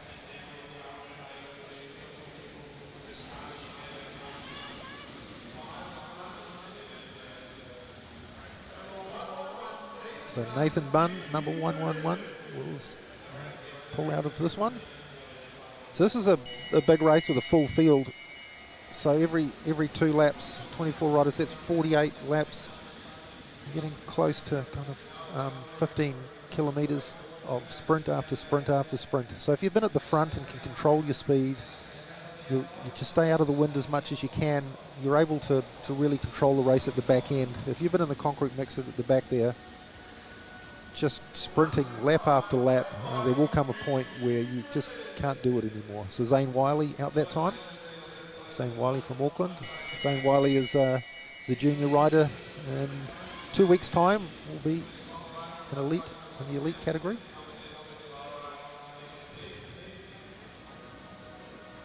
Where this race is quite cruel, where it might feel like it's the best thing to do to drop down to the inside because it's going so fast, but often I think it's Luke Sanders that missed out that time. But yeah, the golden rule is never to go under. You've always got to go around. Yeah. The problem with going around all the time is that it's quite a bit further. Yeah. So to hold your pace, you've got to be going quite a bit faster. And yes, it can be effective, but you can only do it so many times.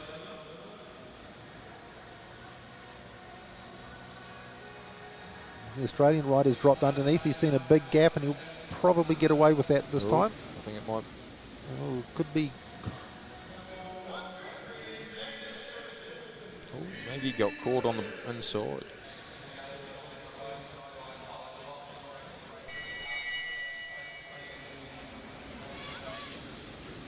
It's good to see Luke Mudgeway here. He's in the red, third position, just moving up a wee bit. Luke was a member of the high performance program here, and about 8 years ago he moved on, done a lot of road racing through that time, and I was talking to him the other day and just saying how exciting and how much fun it is, but also how much time it's taking to get his eye back in again. And but you just see him there. He knows where to put himself, and he's got the legs to stay there.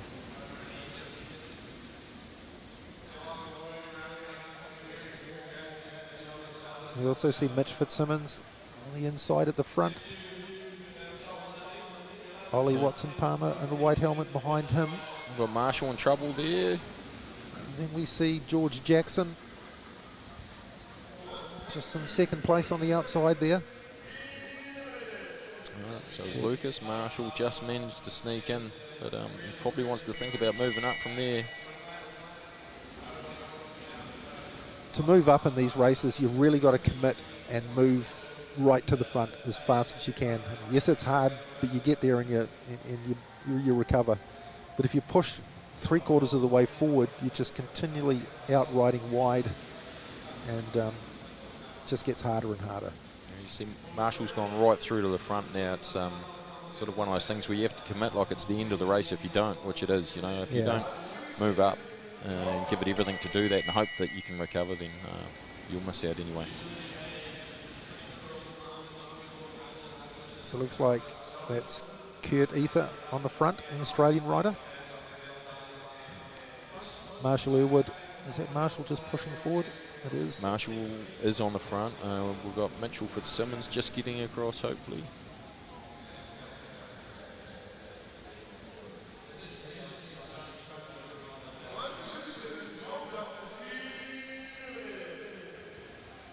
So Joel Douglas goes out that time as they get yet another bell.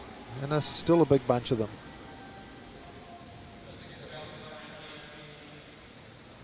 So James Moriarty's been happy to ride just at that back position for quite a while now. He's gone underneath. Oh, so James Gardner this time.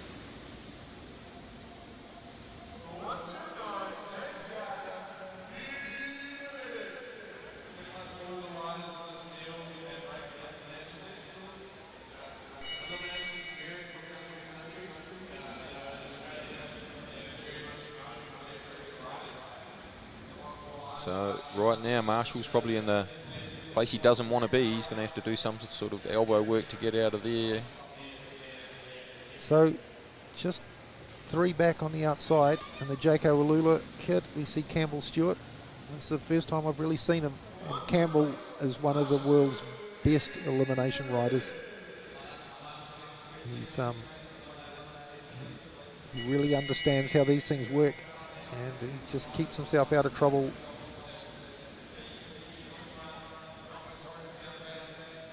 But we see, you know, constantly at the back, riders full gas trying to close a gap just to stave off elimination. We see Keon Watts just trying to find a space, and it looks like he's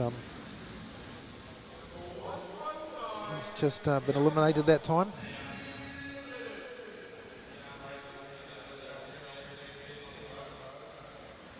So a very experienced track rider, junior world champion, as I mentioned earlier. Some years away racing on a development program for the IPT team. Making great progress as a young bike rider. Mitchell Fitzsimmons still on the front.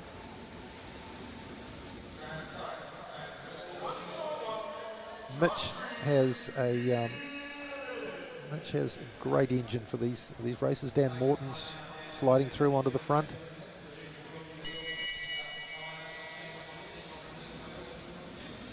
So we have number 115, Tom Sexton, just starting to push himself forward a wee bit as well. Graham Frisley.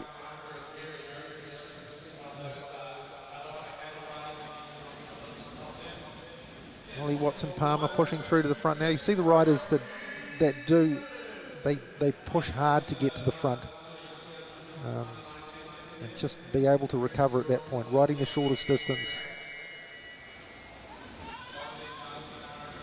Yamamoto, Japanese rider, just pushing around Mitch Fitzsimmons at the moment. So Mitch is going to have to push forward pretty quickly. He's a bit low on the track to find himself some space, so it's interesting to see how this one rolls out for him. But he does have the legs to do it, and looks like it could be Graham Frisley on the inside. And you can see by the look on his face that he thought he was fine, and he probably was 15 metres before the line, and all of a sudden the race sweeps over the top of you because you've got nowhere to go.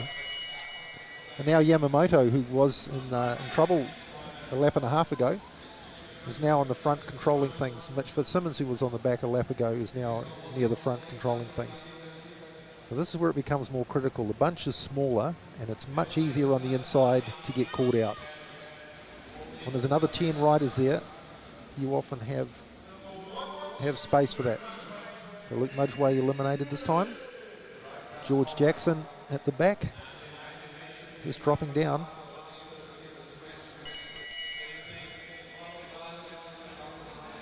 So you see Campbell Stewart just comfortable in that second spot. It's funny how some riders like that can almost be invisible in a race. You just don't see them. Yep. And yet at the business end of the race, they just pop up.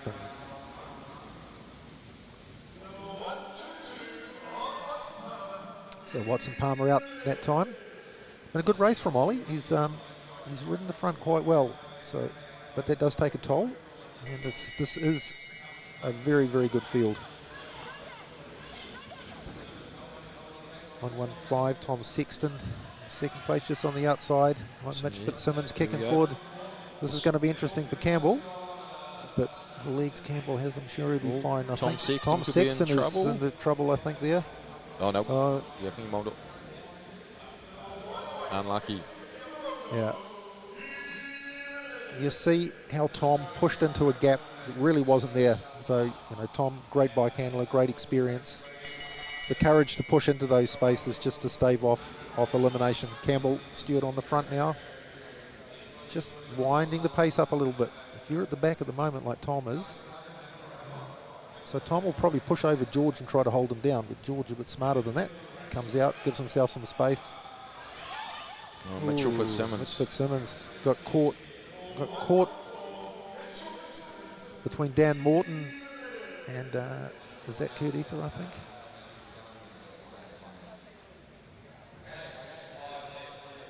Great ride from Dan Morton, a member of the Junior Worlds team in China this year, New Zealand. Okay, so Tom Sexton really has to do something from here. Wait for him to fire.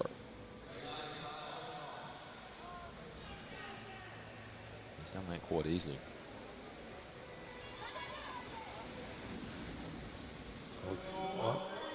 Dan Morton. So great to finish in that company for Dan. He's really growing as a young endurance rider. George Jackson just lifting the pace a little bit. Just don't want to have the pace that low that you struggle to control things and stuff gets out of hand and you can't hold your position or you end up getting washed away. So George on the inside.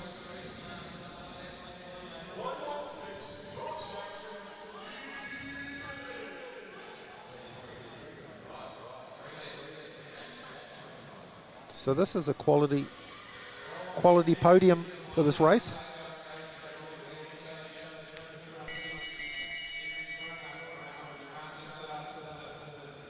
So Campbell happy to control that. 101 is Kurt Ether from Australia.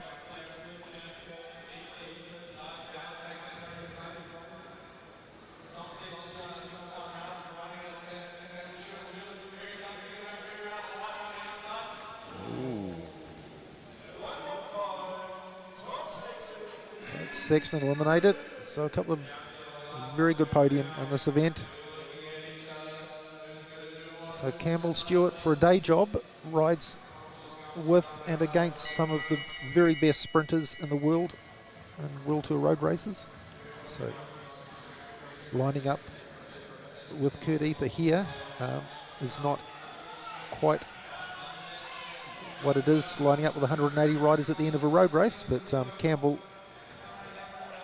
full gas out of the corner, sees that he's taken that one. Great ride, Campbell.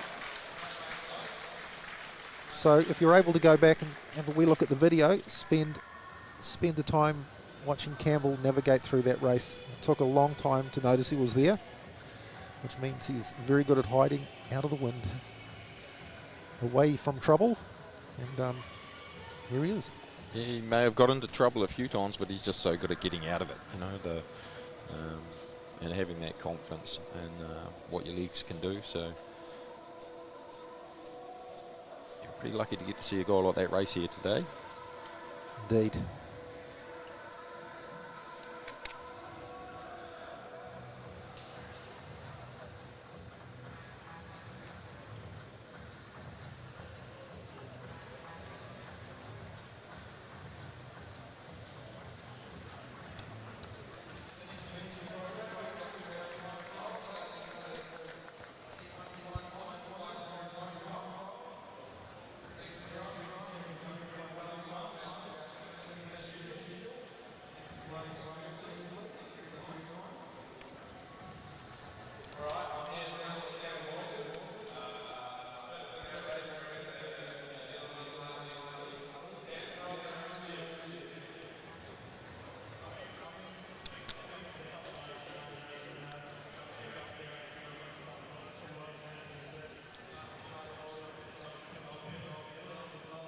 So the officials just preparing for the next event, the Para C1 to 5 women's 500 metre time trial event.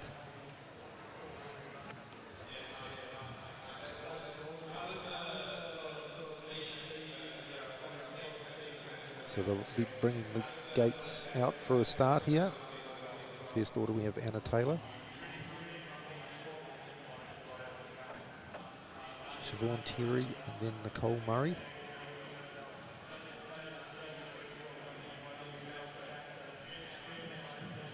So Anna and Nicole are very well performing para athletes, World Championships and Olympic Games. A number of medals between them. And Siobhan, a young para athlete who's starting to make her way.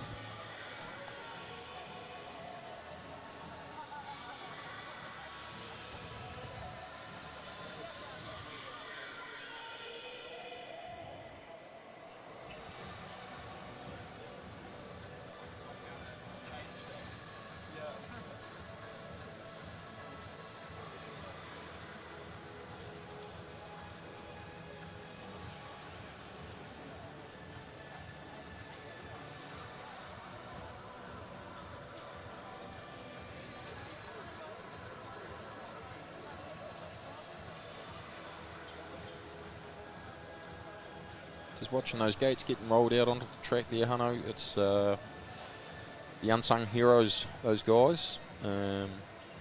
It's an absolute crucial piece of equipment, and all around making sure everyone gets the same fair start with the release of the air pressure so that they can take off on the countdown. But those guys operating it and getting it back out of the way so the other competitors don't come around and run into it. You know, you've had a big day at the office if you've been on the gates for a session. Yeah, so yeah.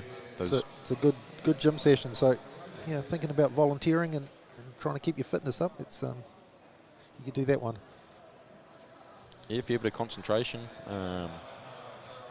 They tend to have to stand on the back of the gate too, depending on who's starting in it. There's the odd athlete that might be prone to starting half a second too soon.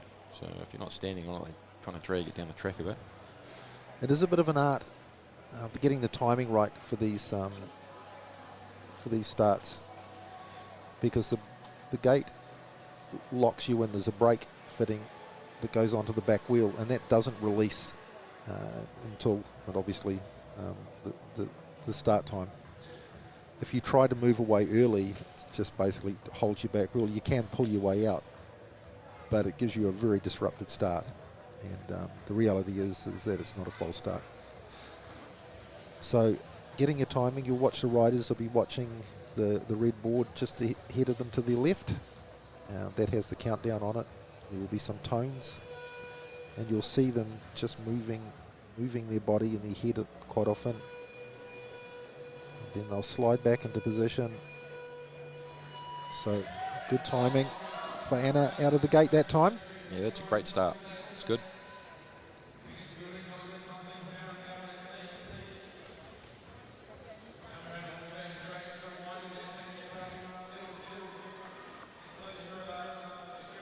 So 500 metres, 2 laps. She goes through first lap. 23.1.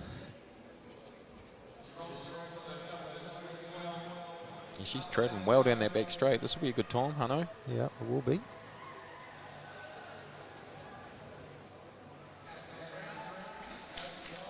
Very good position on the bike, very Euro. A lot of work gone into setting her up very efficiently.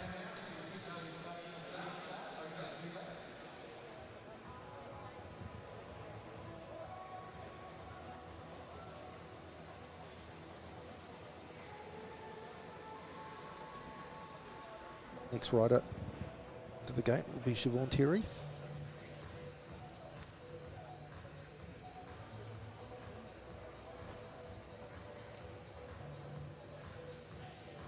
So as you watch Jack bring the bike out, he's already got those cranks set in the correct position, so he holds onto the back wheel so that they won't move. You can see them just adjusting.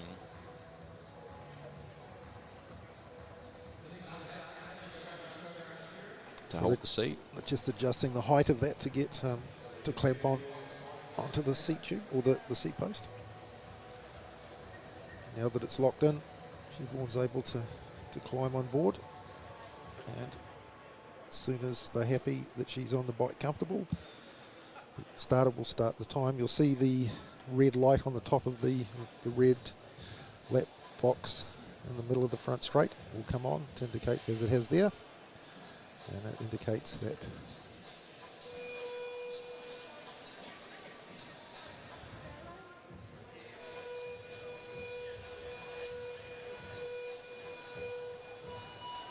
That was another great start there. Siobhan will be happy with that. you're very controlled.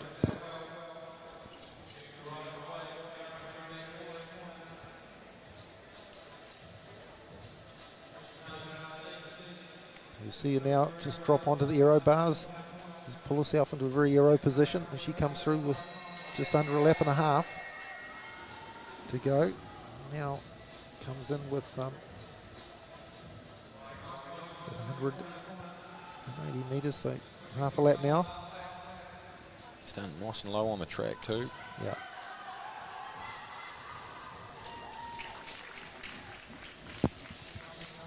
So Siobhan, so just 0.407 of a second behind. It's a good time for Siobhan.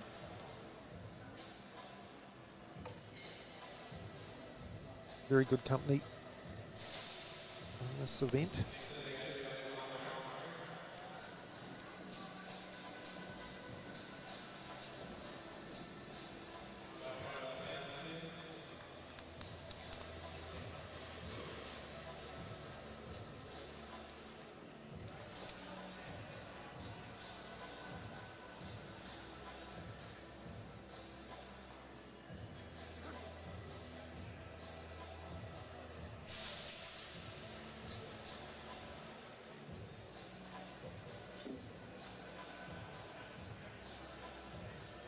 So Brendan Cameron just setting the bike in the gate. As I said before, those guys that manage that whole system, pretty crucial job they do, and got to be wary of the athletes. There'll be some nervous riders, so they don't talk to them too much or do anything. They just get that thing ready, get the bike in, and get it out of the way.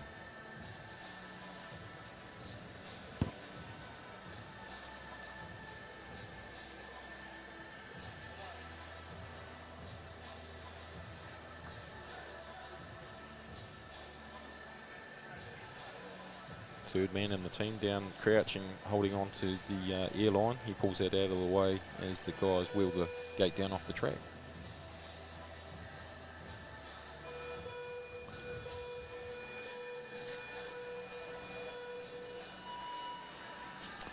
So Nicole very strongly away. Nice straight start. Not too much extra ground being travelled. Just getting nice and strong, building some good pace. Drop down into the saddle quickly, onto the skis.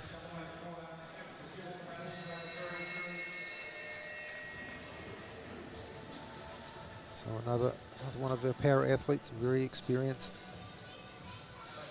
through World Championships, Olympic Games.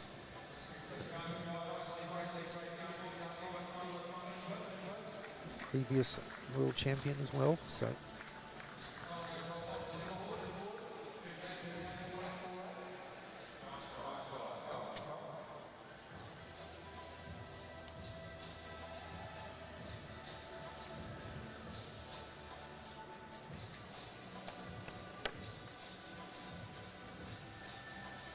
So changing distance, this next one's 1,000 metres, Hano. 4 lads. So this is the para, what's known as the para B woman, it's para blind, so I'll be riding a tandem.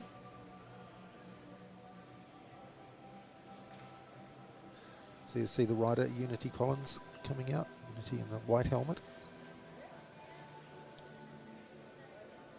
She rides the back of the tandem, position known as the stoker, and the rider on the front known as a pilot.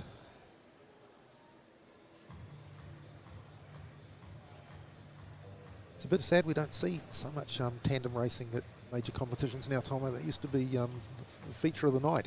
Yeah, it was a World Championship event. But they sadly pulled it from the program, but I did witness one World Championships where there was a crash in every round, so I think they had an idea that it may not be something that they could keep in the program with all the track repairs that were needed, and a couple of competitors getting knocked out, not being able to race anymore. So, yeah, in saying that, it was great to watch. You know, it's great racing.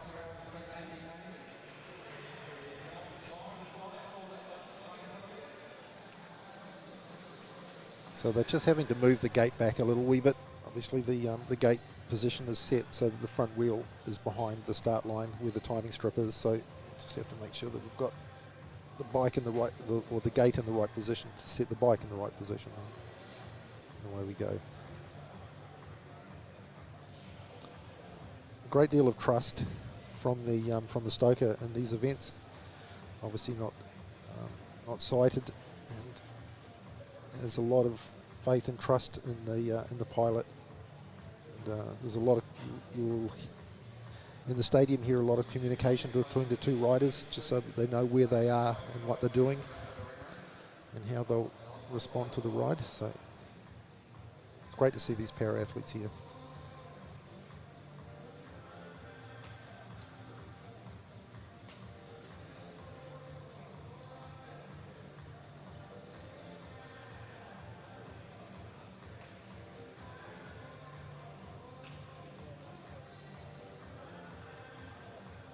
So riders are set. It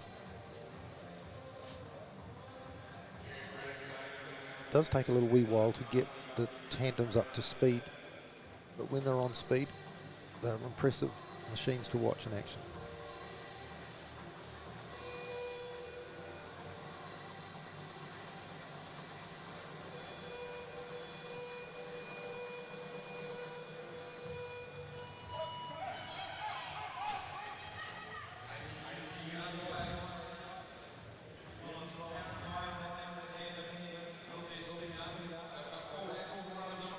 So just building some pace nicely down the back straight. You see Unity at the back really driving hard as they come into turn 3. Come through, get the bell in about 30 metres time. Oh, sorry, I've got another 3 laps to go. It's 1,000 metres this journey.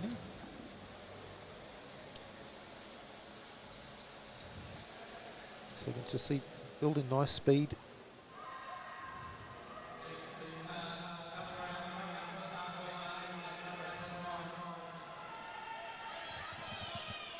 So 46.9 for the opening 500 metres.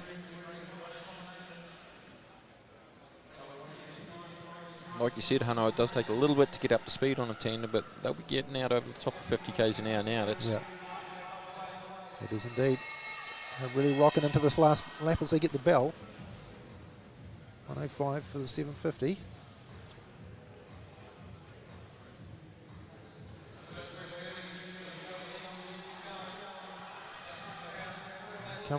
He's coming into the finishing straight. 20 odd metres to the line, 10 metres to go. Stop the clock, 125, 225.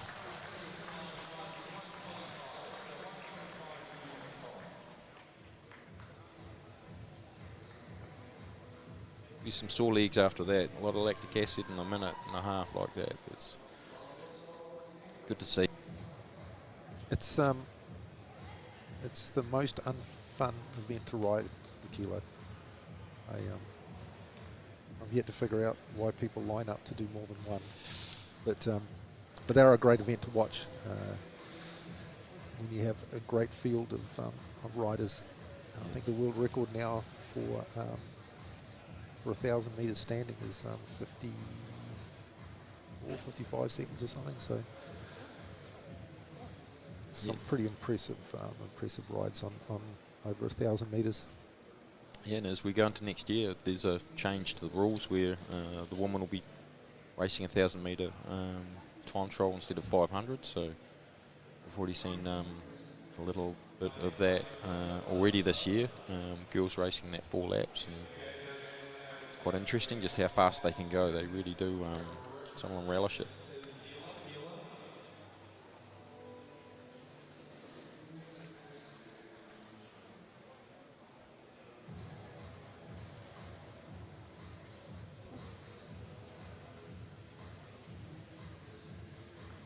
So now we're coming up to the first ride, Para C1 to 5 men 1,000 metre time trial. First rider in the gate, just about to start, Quinn Stowe.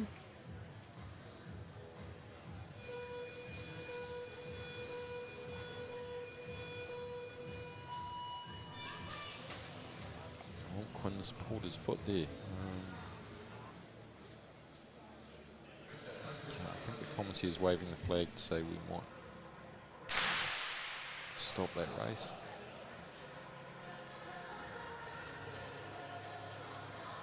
Some of the equipment may be experimental.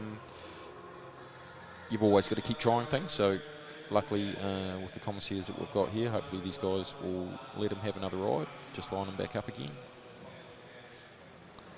Yeah, it's not too bad having to ride a restart after a start like that. You haven't gone too far, too deep, too far. So it's just another opportunity to just get the timing right. Let's just see. Jack the handler just coming in, and I'll have a quick look at the pedal and make sure it's all okay. Yeah, and it's what racing does too. It tests what you thought was reliable. You get into a race situation, and you're just giving it that extra 4 or 5%. And yeah. So getting a good close up of the pedal. I think Jack's going to be able to adjust the tension on that pedal.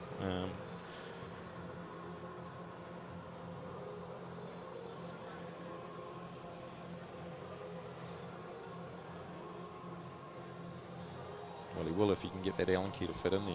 But,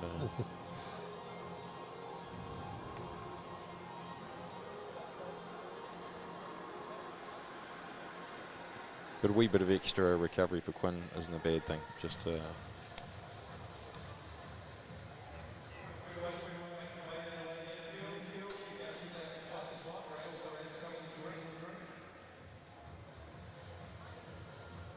So Jack just taking the bike into the gate now.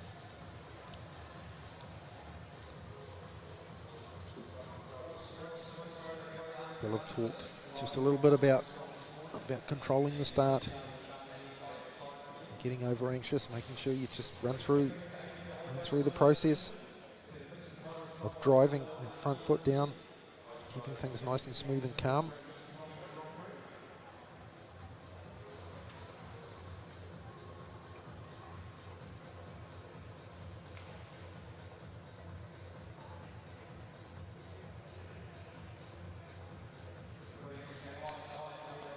It's just an example of why a competition like this is so important for our riders. Just, you know, you are going to have false starts, you are going to have issues, you're going to have to reset. So here we go, Quinn.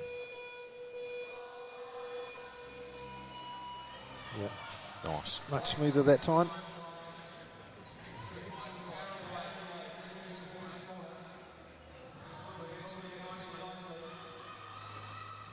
Just see with that prosthetic that it's obviously putting some different loads onto the pedal and the cleat fitting, so able to get away that time quickly into good aero position. Nice and smooth.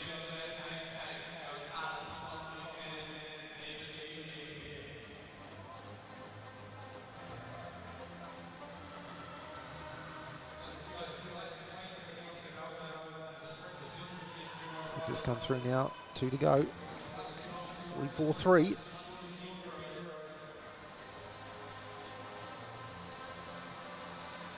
He's holding a great line on the track. He's staying low, Hano.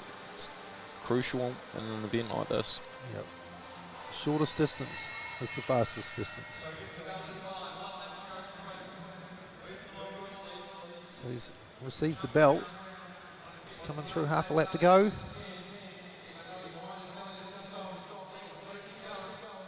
So still nice and smooth, good line.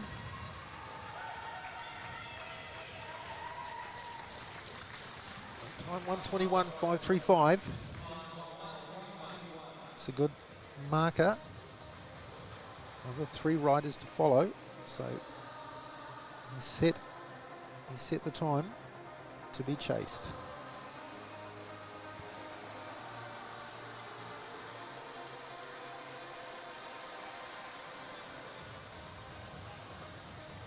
So next rider out will be Thomas Szabo.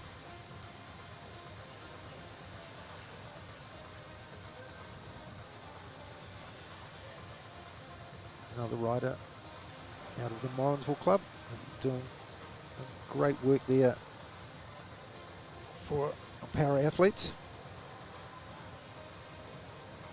providing opportunities for them to race, train, learn, compete. So without grassroots organisations in place, these things become very difficult. So I must thank the folk at Morrinsville Wheelers.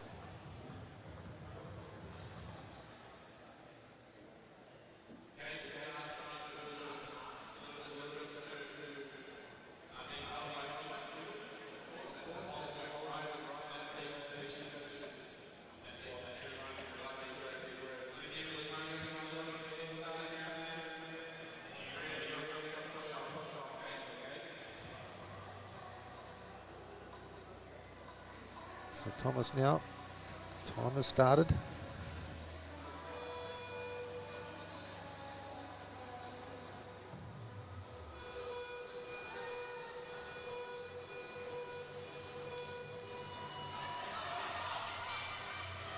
Holding the front of the bike nice and straight. You see him, there's really strong tension in his left arm as he gets that done. Accelerating down the back straight. Still on the drops. And now drop on to the aero bars.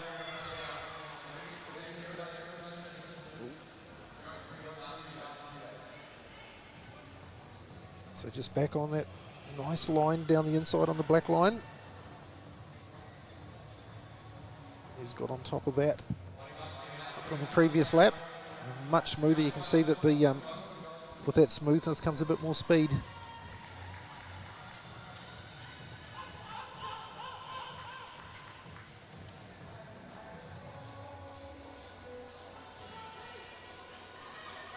Yeah, Thomas has really given it everything Coming through to the this bell. bell. So he's half a second up on Quinn's time. He's 13 hundredths of a second up. So this is going to be tight. Oh, 122. So half a second. 55 hundredths of a second outside of Quinn's time. Was about 13 hundredths of a second ahead with half a lap to go.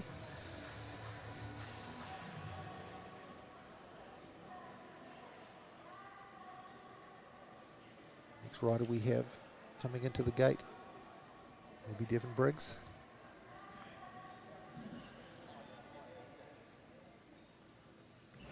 Great young para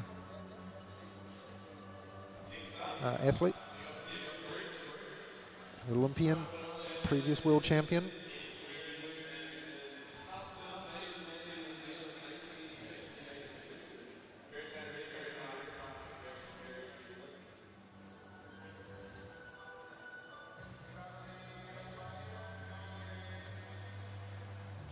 So here he comes. You see that he's wearing the world champion's jersey, the rainbow stripes, so current world champion in this event. So as with the some of the previous events, having some of the best riders in the world rubbing shoulders with some riders just starting their careers, it's not a bad way to learn. Yeah, Devon's a great kid. A couple of years ago he was down for a camp in Southland and came and gave us a hand at a few of the schools around Southland and with their bike ready program. He's already given back to the sport then, so stoked to see him in that world champions top. That's can't be taken away from him. He's got it forever. He was here yesterday at the Velodrome with a group of youngsters on a have-a-go session. So he's passionate for bike riding.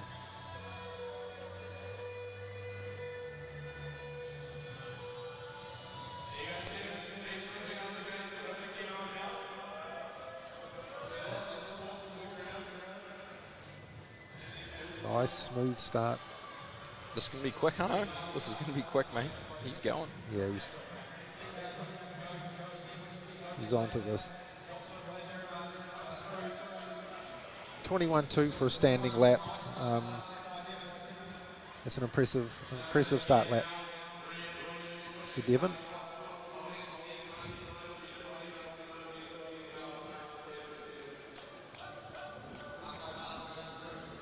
So 36 and a half for 500. It's not a bad 500 time. Yeah, 15-second flying lap, so he's on.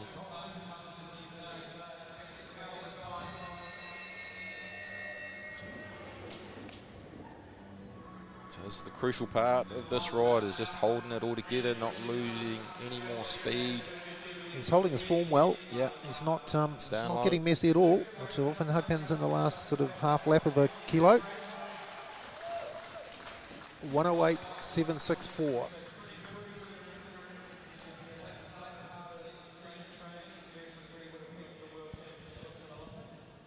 So that's a great ride. And I guess what you come to expect from a world champion. Well done, Devon.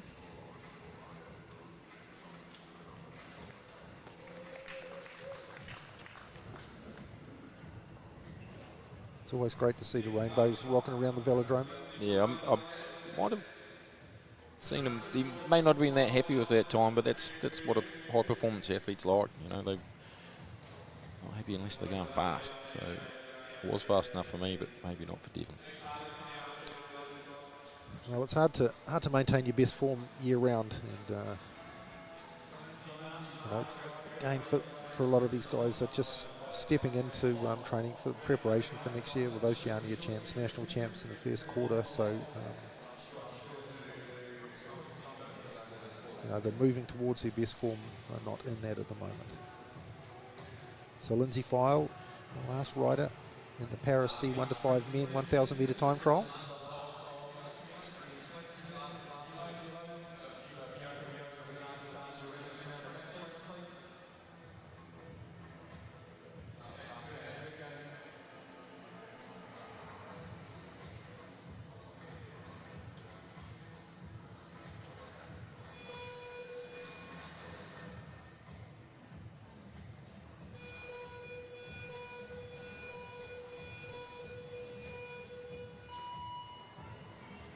So Lindsay away.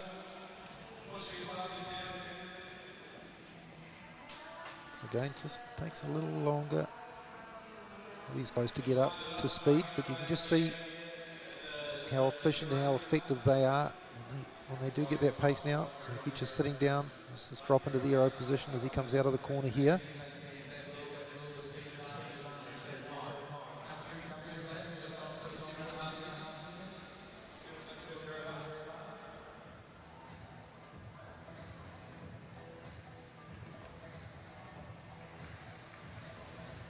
Yeah, Lindsay's running nice and low through the corners, comes up a little bit in the straight, then dives back down. Kind of tactic that riders normally use to make a track a bit rounder. You don't want to be turning tight corners. Coming in to get the bell, Lindsay.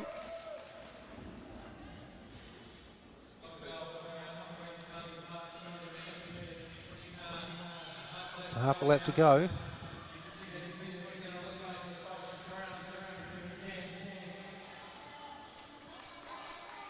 So Lindsay just rocks in. 21.572 to Devon's time of 108. 087.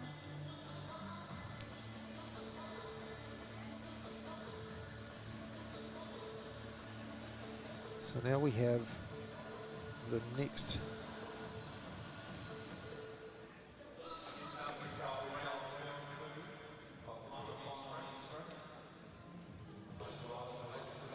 Well, race 2. second ride, men's sprint quarterfinals. First ride up will be Sam Dakin and Kai Olart.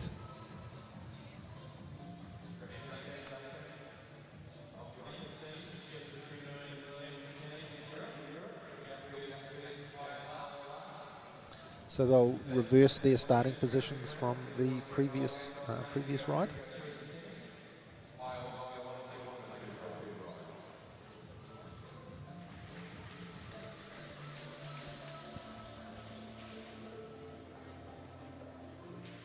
Yeah, with Sam winning that first ride, Kai's got all the work to do here.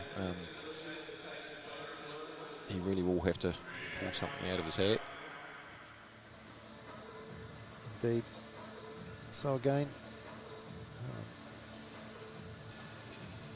young guy riding against our #1 men's sprinter. It's a big job, but I'm sure Kaio's not overly daunted by this. He'll relish the challenge.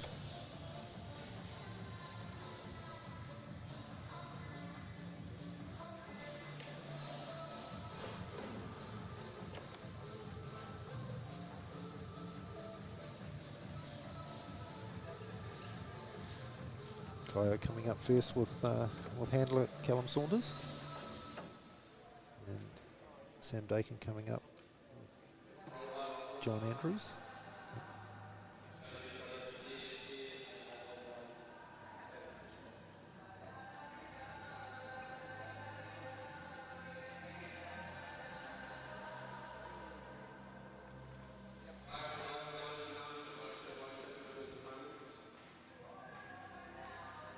Calm before the storm.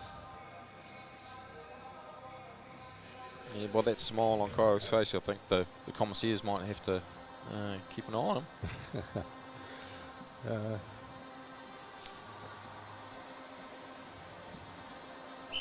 Kaio's very good at moving people around the track, putting people in positions they don't really want to be. Within the rules of the event.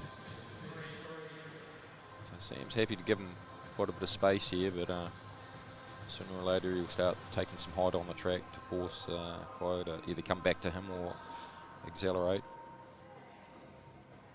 I think Sam will be pretty confident too that Kaio will be interested in a shorter, kind of more explosive sprint than a faster, full gas, longer sprint. So Sam now just trying to push Kaio into accelerating earlier than he would want to. So this race is much faster now, and to try to manage Sam, he has to go with the speed. So Sam comfortable in as he comes to the bell. You can see Kaio's just still on the wheel. Can he run at that? He's put himself in the right position, but Sam's just a little bit bigger, a little bit stronger, a little bit faster. And comfortably, Sam takes that, goes through to the semi-finals.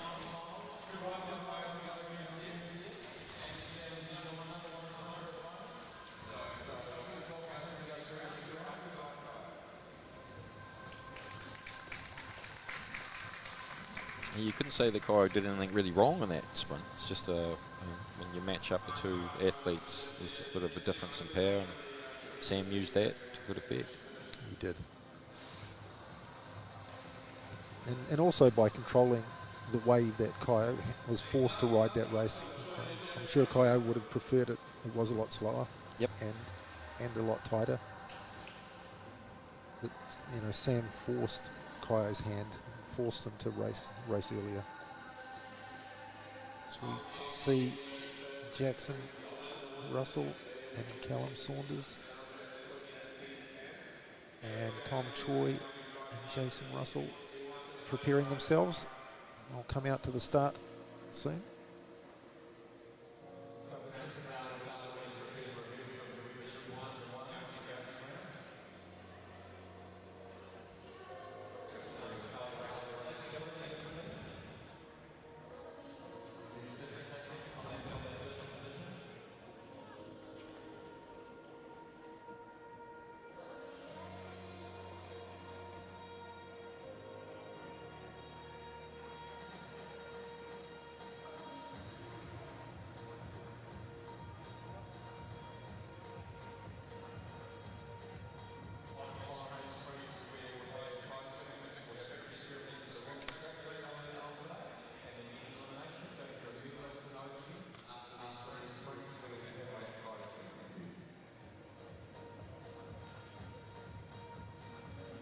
So the wee steer.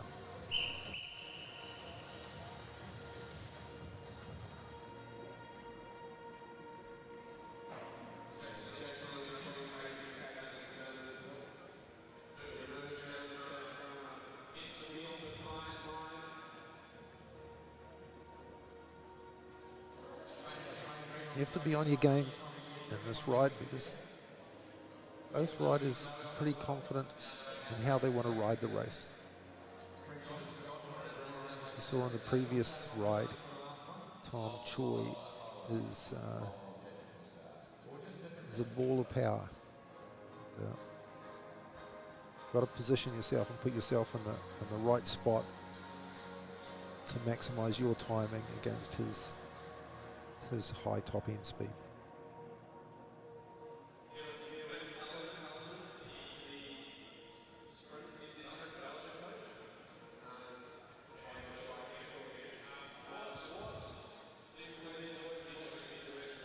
So Jackson quite happy for Tom to take the lead. You can see Jackson's really close, just really pushing him, but Jackson has to be careful of is that he doesn't give himself the room to respond. So he's got some height and width out of the way. You can see Tom accelerating and accelerating. Looking over his shoulder, he's not full gas yet, but he's going fast enough. So Jackson is on the wheel, and you can see that Tom's just accelerating, just winding the pace up. And Jackson's just not able to come off the wheel. So Tom takes that one comfortably by a length. So that's just really the power that Tom was able to just wind into that race and hold Jackson on his wheel.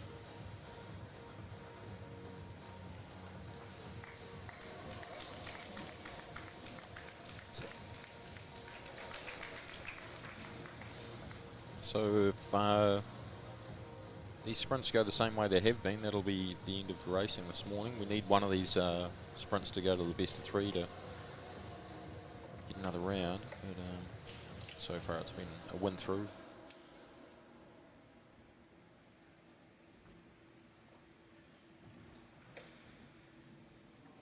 So Dylan Day, black and white,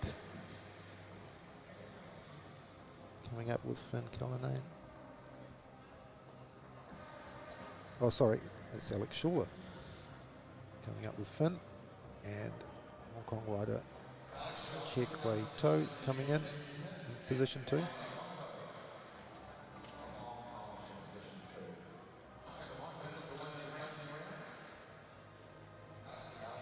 So this is a pretty tight race last time. The one I completely misjudged. That's why I'm up here and not down there. But I think this will probably be one of the tightest sprints of the day. If somebody's going to go to 3, it could be this one, I think. Yeah. That's why we love sprinting, though, isn't it? You get to a point where you don't actually know what's going to unfold. Because they're going to put a show on.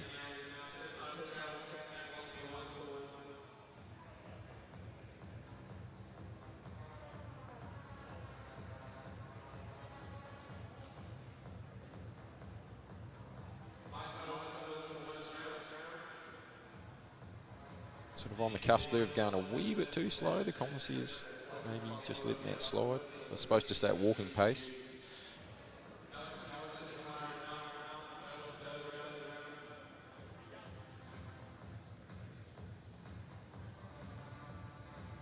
So the Hong Kong rider had the height. Ooh. Really didn't have the speed to maintain that height on the corner, so he had to drop down. Quite happily take the front again. Alex is trying to weave him a merry dance.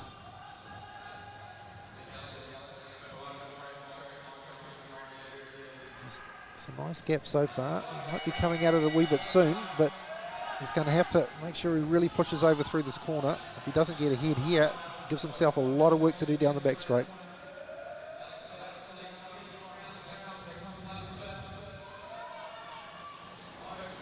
So he's come back a little bit, but I think it just wasn't able to push ahead coming through the bell, and gave himself a lot of work to do down the back straight, and wasn't able to run at the wheel to take advantage of turn 3 and 4. So maybe if he just held back a little bit, left a bit to run at.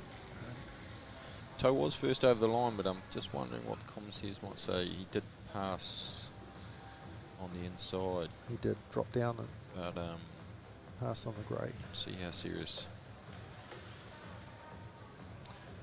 Everything seems calm down there, so we'll. It's like we're at heat 4. Dylan Day, Young Ho Yong.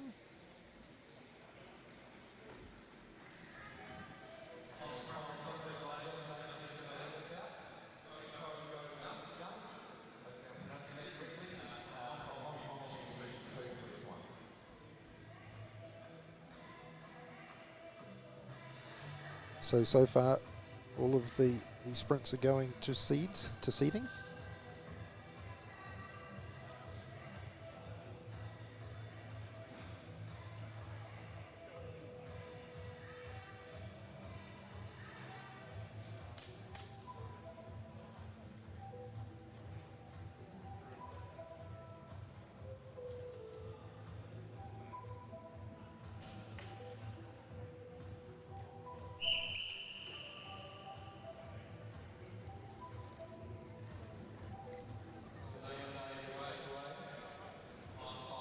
Dylan just looking over his right shoulder to see how long he is.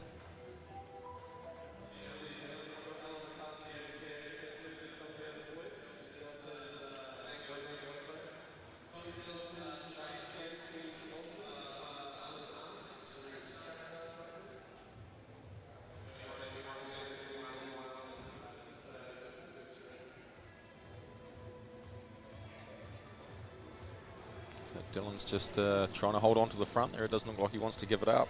So sort of building the speed.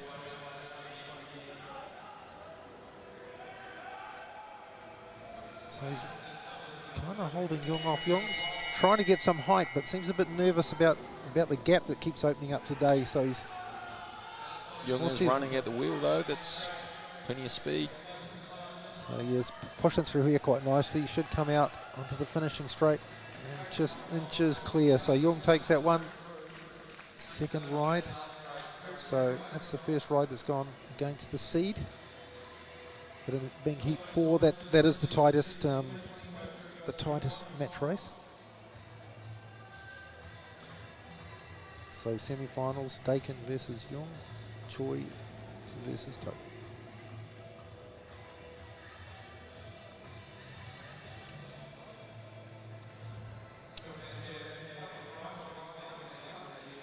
So we'll be moving into medal presentations or victory ceremonies for women's scratch race, men's elimination, and the paracycling time trials, the victory ceremonies.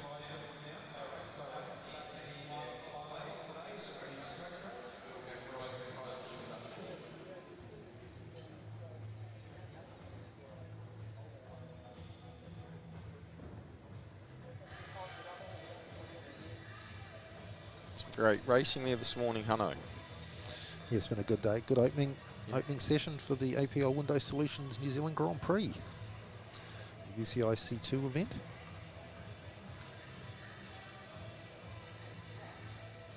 Plenty of stuff going on down here too. I mean, had a great coffee down there off Miriam this morning at the coffee cart. And then those bikes that are down there, can you tell me a bit about that? There's some exotic equipment down there. It's the Forza selection collection.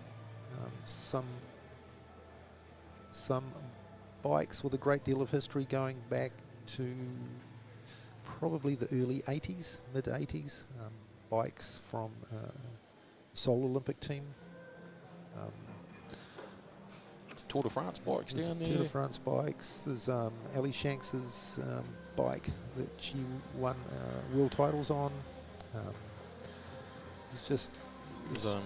I saw one of Graham Pearson's creations that I think was used at the 1991 World Champs on the track, and then Gary Anderson won New Zealand's first Olympic medal, a bronze medal in the individual pursuit on one of those Pearson bikes as well. So great to see those. They were ahead of their time. There was nothing like them in the world at that point in 1991 until the next year we saw the Lotus that Chris Boardman rode at 22 Olympics. But so if you do have the opportunity to come down and have a look, there's some great bit of cycling history, and if you're into old school bikes, it's a place to be. There's enough coffee carts and ice cream carts and even a truckload of racing to watch. Well, there's a few world champions, Olympic champions. Yeah, pretty sport, really, pretty sport. So this evening we have men's scratch race, the sprint finals, Kerin finals for women. What else we got here? Men's points race. So a lot going on this evening, and the finals of these sprints are going to be crackers, I think. Or even just saying that there's going to be a women's Kerin where you're going to get to see the world champion and Olympic champion. That's worth coming to see. It is worth the price of admission.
And the trophies are presented by Lion Holders, here at Sports Performance Cycling New Zealand.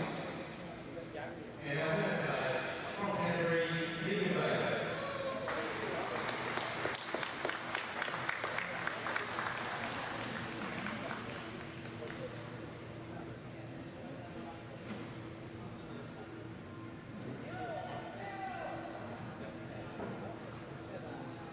And this prize winner is the men's elimination race. And Bronzeville, Tom Sexton. Silverville, Kerin from Australia, that's from over. And the gold medal position is taken out of the winner, Campbell Stewart. Team Lion Holders.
Kerin